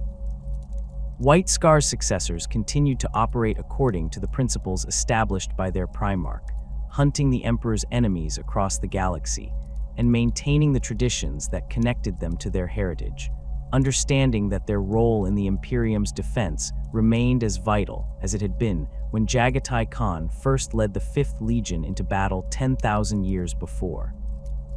The Great Rift's emergence in the closing years of the 41st millennium transformed the strategic situation facing the Imperium in ways that exceeded even the devastation of the Horus Heresy. The Cicatrix Maledictum, as the Rift was formally designated, tore through real space from the Eye of Terror to the Hadex Anomaly, splitting the Imperium into 2 distinct regions that could communicate only sporadically and could not easily reinforce each other. Warp travel, already dangerous and unpredictable, became nearly impossible across vast regions of space as the Rift's influence disrupted the currents that allowed ships to navigate the Immaterium. Entire sectors found themselves isolated from Terra, their astropathic communications silenced, and their supply lines severed. Demon incursions occurred with unprecedented frequency as the barrier between real space and the warp weakened across thousands of worlds. The White Scar's response to this catastrophe demonstrated why their operational doctrine remained relevant 10,000 years after its establishment. While other chapters struggled to adapt to the new strategic reality, finding their carefully planned campaigns disrupted by the impossibility of reliable warp travel, the White Scars had always operated with the assumption that communication would be unreliable and that forces would need to act independently without constant direction from central command. The Brotherhood system that defined the chapter's organization meant that individual formations were already equipped to operate autonomously for extended periods, making decisions based on local conditions rather than waiting for orders that might never arrive. The Khan's Council, the collective leadership that had guided the chapter since Jaghatai's disappearance, made the decision to disperse the White Scars across both sides of the Great Rift rather than concentrating forces in a single region. This approach was controversial among some Imperial commanders who believed that Space Marine chapters should consolidate their strength to defend critical worlds, but the White Scars understood that their mobility was most valuable when applied across the widest possible area. Brotherhoods were assigned to sectors throughout the Imperium Sanctus and the Imperium Nihilus, with instructions to maintain their traditional operational patterns while adapting to the specific threats emerging in their assigned regions. The Brotherhoods operating in the Imperium Nihilus, the region on the wrong side of the Great Rift, faced conditions that tested even the White Scar's resilience and adaptability. Cut off from regular communication with Chogoris and unable to receive reinforcements or supplies through normal channels, these formations had to become entirely self-sufficient. They established temporary bases on worlds that remained loyal to the Emperor, negotiated with local Imperial authorities for access to resources, and conducted operations that prioritized immediate tactical objectives over long-term strategic planning. The warriors who served in these isolated brotherhoods developed a reputation for aggressive independence that exceeded even normal White Scar standards, operating for years without contact with the rest of the chapter while maintaining their mission of hunting the Emperor's enemies. The return of Roboute Guilliman, Primarch of the Ultramarines and the Imperium's Lord Commander, created a new dynamic that the White Scars had to navigate carefully. Guilliman's awakening from stasis and his assumption of leadership over the Imperium's military forces represented the first time since the heresy that a Primarch had exercised direct authority over Space Marine operations. The Lord Commander launched the Indomitus Crusade, a massive military campaign intended to stabilize the Imperium and reclaim worlds lost to various threats. The scale of this crusade exceeded anything the Imperium had attempted since the Great Crusade itself, with hundreds of Space Marine chapters, millions of Imperial Guard troops, and extensive fleet assets committed to operations across multiple segmentums simultaneously. The White Scar's participation in the Indomitus Crusade reflected their traditional approach to such requests. The chapter committed forces to the crusade, deploying several brotherhoods to sectors where Guilliman's strategic planning identified critical objectives.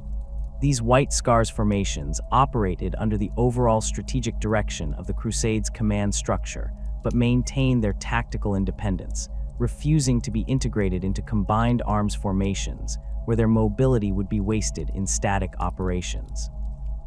This arrangement created some friction with Imperial commanders, who expected Space Marines to function as reliable assets within larger operational plans. But Guilliman himself understood the White Scar's nature and generally allowed them the autonomy they required. The Khan's council maintained direct communication with Guilliman when possible, providing intelligence about conditions in regions where White Scar's forces operated and offering assessments of threats that the Crusade might need to address. These communications were professional and focused on practical military matters rather than political considerations, reflecting the White Scar's preference for direct engagement over diplomatic maneuvering. Guilliman, for his part, recognized that the White Scars were most effective when allowed to operate according to their own doctrine, and that attempting to impose rigid control over them would reduce rather than enhance their contribution to the Imperium's defense. The White Scars' operations during the Indomitus Crusade demonstrated their continued effectiveness in the kind of warfare that had defined them since the Great Crusade. When the Crusade needed to rapidly secure a region before enemy forces could consolidate, White Scars Brotherhoods would conduct lightning strikes against key objectives, seizing control of critical infrastructure and eliminating enemy leadership before conventional forces arrived to establish permanent control. When enemy fleets attempted to escape from systems where they faced overwhelming force, White Scars strike cruisers would pursue and engage them, preventing withdrawals that would have allowed enemies to regroup and threaten other Imperial worlds. When demon incursions occurred in sectors where the Crusade's main forces were committed elsewhere, White Scars formations would respond independently, conducting the kind of rapid intervention that prevented small incursions from developing into major threats. The integration of Primaris reinforcements into White Scars formations during the Indomitus Crusade proceeded more smoothly than in some other chapters, partly because the White Scars had always emphasized adaptability, and partly because Primaris capabilities aligned well with the chapter's operational requirements. The enhanced speed and durability that Primaris Marines possessed made them effective in mounted warfare, while their additional equipment options provided capabilities that complemented traditional White Scars tactics. Primaris bike squadrons proved particularly valuable, combining the mobility that defined White Scars operations with the enhanced firepower and resilience that Primaris modifications provided. The chapter's Tech Marines worked with newly arrived Primaris specialists to adapt equipment and vehicles to White Scars preferences, creating hybrid formations that maintained traditional doctrine while incorporating new capabilities. The ongoing campaigns against Chaos forces took on renewed urgency following the Great Rift's emergence, as the weakened barrier between real space and the warp allowed traitor legions to operate more openly than they had since the heresy. The White Scars encountered their ancient enemies repeatedly during operations across both sides of the rift, engaging in battles that echoed conflicts from 10,000 years earlier, but with the added complication of demonic support and warp spawned corruption that exceeded anything seen during the heresy itself. The Death Guard in particular became a focus of White Scars operations, with the chapter pursuing Mortarian's forces across multiple sectors in campaigns that combined tactical necessity with the settling of ancient grudges. The Battle of Khorsabad demonstrated the intensity of these engagements. A Death Guard fleet had established itself in orbit around a hive world, conducting a slow-motion invasion that spread plague and corruption through the population, while Death Guard ground forces systematically eliminated organized resistance. The White Scars responded with a multi-brotherhood operation that struck at the Death Guard fleet, while simultaneously deploying ground forces to evacuate uncontaminated populations and eliminate plague vectors before they could spread further. The Void battle lasted for days, with White Scars strike cruisers using their superior speed to avoid direct engagement with Death Guard capital ships while conducting repeated attacks on escorts and supply vessels that supported the invasion. The ground campaign on Khorsabad required the White Scars to operate in an environment where the Death Guard's plagues had transformed entire hive sections into disease-ridden wastelands that killed unprotected humans within hours. White Scar's bike squadrons conducted raids into contaminated zones, striking at Death Guard positions and withdrawing before the plague's effects could overcome even Space Marine physiology.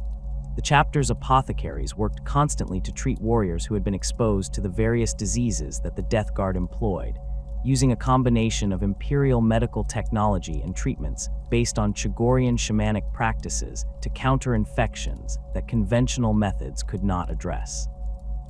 The campaign ended when White Scar's boarding parties seized several Death Guard vessels and used them to ram the enemy flagship, destroying it and forcing the remaining traitor forces to withdraw from the system.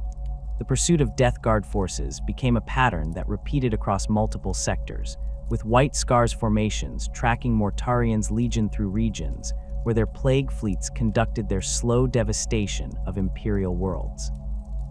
These operations were not simply military campaigns, but expressions of the ancient rivalry between Jaghatai Khan and Mortarian, a conflict that had begun during the Great Crusade and had intensified during the Heresy when the two Primarchs dueled above Terra.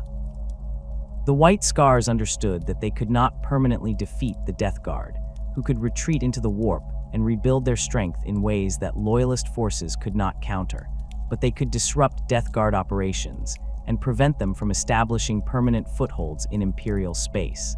The encounters with other traitor legions during this period revealed the extent to which chaos corruption had transformed the Emperor's former warriors. The Emperor's children, encountered during operations near the Eye of Terror, fought with a combination of martial skill and disturbing obsession with sensation that made them unpredictable opponents. White Scar's formations learned to exploit this obsession, using feints and tactical withdrawals to draw Emperor's children forces into extended engagements that satisfied their desire for combat while allowing the White Scars to achieve their actual objectives elsewhere. The World Eaters remained as ferocious as they had been during the Heresy, their warriors driven by bloodlust that made them formidable in close combat, but also made them vulnerable to the kind of mobile warfare at which the White Scars excelled. The belief that Jaghatai Khan would return when the Imperium needed him most remained central to White Scar's identity and spiritual practice. This conviction was not based on concrete evidence or prophecy, but rather on the cultural understanding that a Khan who disappeared during a hunt was not dead, but rather engaged in a pursuit that would continue until its conclusion. The Great Rift's emergence and the desperate strategic situation facing the Imperium created conditions that many White Scars believed might trigger the Khan's return, with some warriors convinced that their Primarch was even now fighting his way through the webway toward real space and would emerge to lead the chapter when the moment was right. The continued search for signs of the Khan in the webway remained an active mission for elements of the chapter, with individual warriors and small groups requesting permission to enter the ancient tunnels and search for their Primarch. These expeditions were dangerous in ways that exceeded normal combat operations, as the webway's condition had deteriorated significantly since the Khan's disappearance. The barriers that separated the tunnels from the raw warp had failed in numerous locations, creating zones where demonic entities could manifest freely and where the normal laws of physics no longer applied consistently. The Dark Eldar remained active throughout the webway, viewing Imperial intruders as prey to be captured or eliminated rather than as threats to be avoided. The most significant search operation in recent centuries occurred when a White Scars strike force entered the webway through a portal discovered during operations against a Dark Eldar raiding party. The force, led by a Khan who had devoted decades to studying fragmentary records of the Khan's final mission, believed they had identified the region of the webway where Jaghatai had disappeared. The expedition penetrated deep into the tunnels, following psychic traces that the accompanying Stormseers believed indicated Primarch-level activity.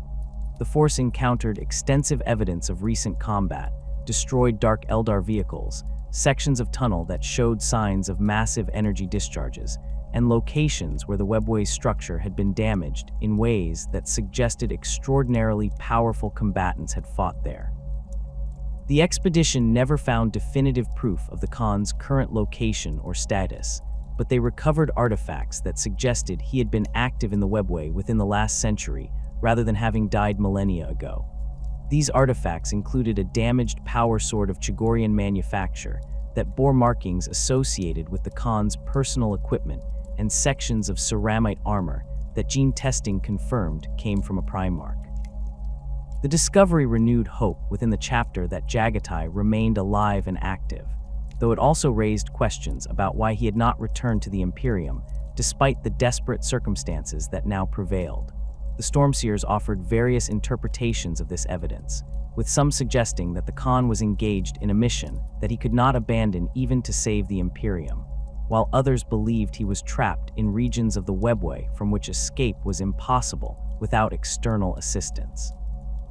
The White Scar's operations in the current era maintain the patterns established during the Great Crusade while adapting to threats that the Khan's generation had never faced. The chapter fought against Tyrannid hive fleets that invaded Imperial space, using their mobility to strike at synapse creatures and bioships that coordinated the swarms. They engaged Necron forces awakening from their ancient tombs, conducting rapid strikes against Necron command units before the Xenos could fully activate their warrior formations. They pursued Orc warbands across multiple sectors, eliminating warbosses and preventing the Greenskins from gathering the massive forces that made them truly dangerous. They responded to Tau expansion efforts, conducting raids that disrupted the Xenos Empire's attempts to incorporate Imperial worlds into their sphere of influence. The chapter's fortress monastery on Chogoris remained the spiritual and organizational center of White Scar's operations, despite the dispersion of forces across the galaxy. Quanzhou served as the location where new recruits were transformed into Space Marines, where veteran warriors returned between deployments to share their experiences and maintain connections with their brothers, and where the Khan's council met to establish strategic priorities and allocate resources. The fortress also housed the chapter's gene seed repositories, the armories where equipment was maintained and modified, and the archives where 10,000 years of White Scar's history was preserved in both written records and oral traditions passed between generations of warriors.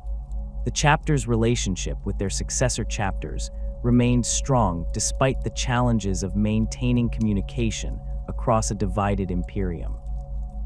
White Scar's forces operating in the same sectors as successor formations would coordinate operations when practical, sharing intelligence and supporting each other's missions without requiring formal command relationships. The informal network that connected White Scar's successors proved valuable for gathering information about threats across vast regions of space, as each chapter's experiences and observations contributed to a collective understanding of the strategic situation that no single formation could have developed independently. This network operated through a combination of direct communication when possible and through shared contacts with other Imperial organizations like the Inquisition and Imperial Navy.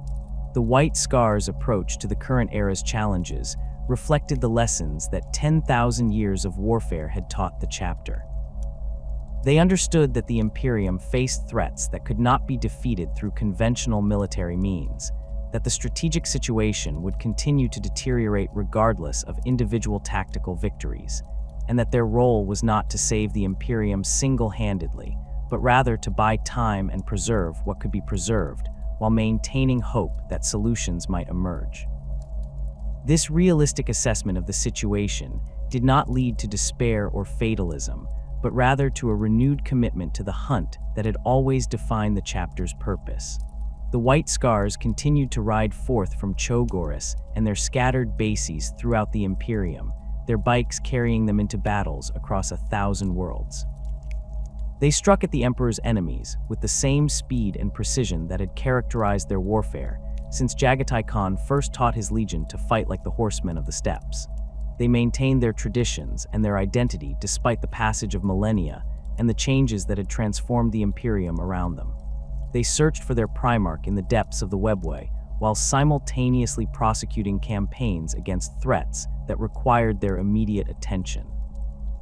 They trained new generations of warriors in the ways of mobile warfare and the values of the Chogorian steppes, ensuring that the chapter's culture would survive regardless of what the future held.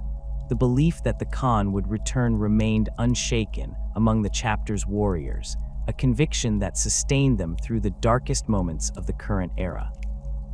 Whether Jaghatai Khan fought through the webway toward an eventual return to real space, whether he pursued enemies in regions beyond imperial knowledge, or whether he had fallen in combat against foes that even a Primarch could not defeat, the White Scars maintained their faith that their father would return when the Imperium's need was greatest. Until that day came, they would continue the eternal hunt that he had begun, riding the storm winds of war across the galaxy and striking at the Emperor's enemies wherever they could be found. The lightning of Chogoris still flashed across the darkness of the 42nd millennium, and the sons of Jaghatai Khan remained true to the oath they had sworn 10,000 years before, to hunt without rest, to strike without mercy, and to never surrender the freedom that their Primarch had taught them to value above all else.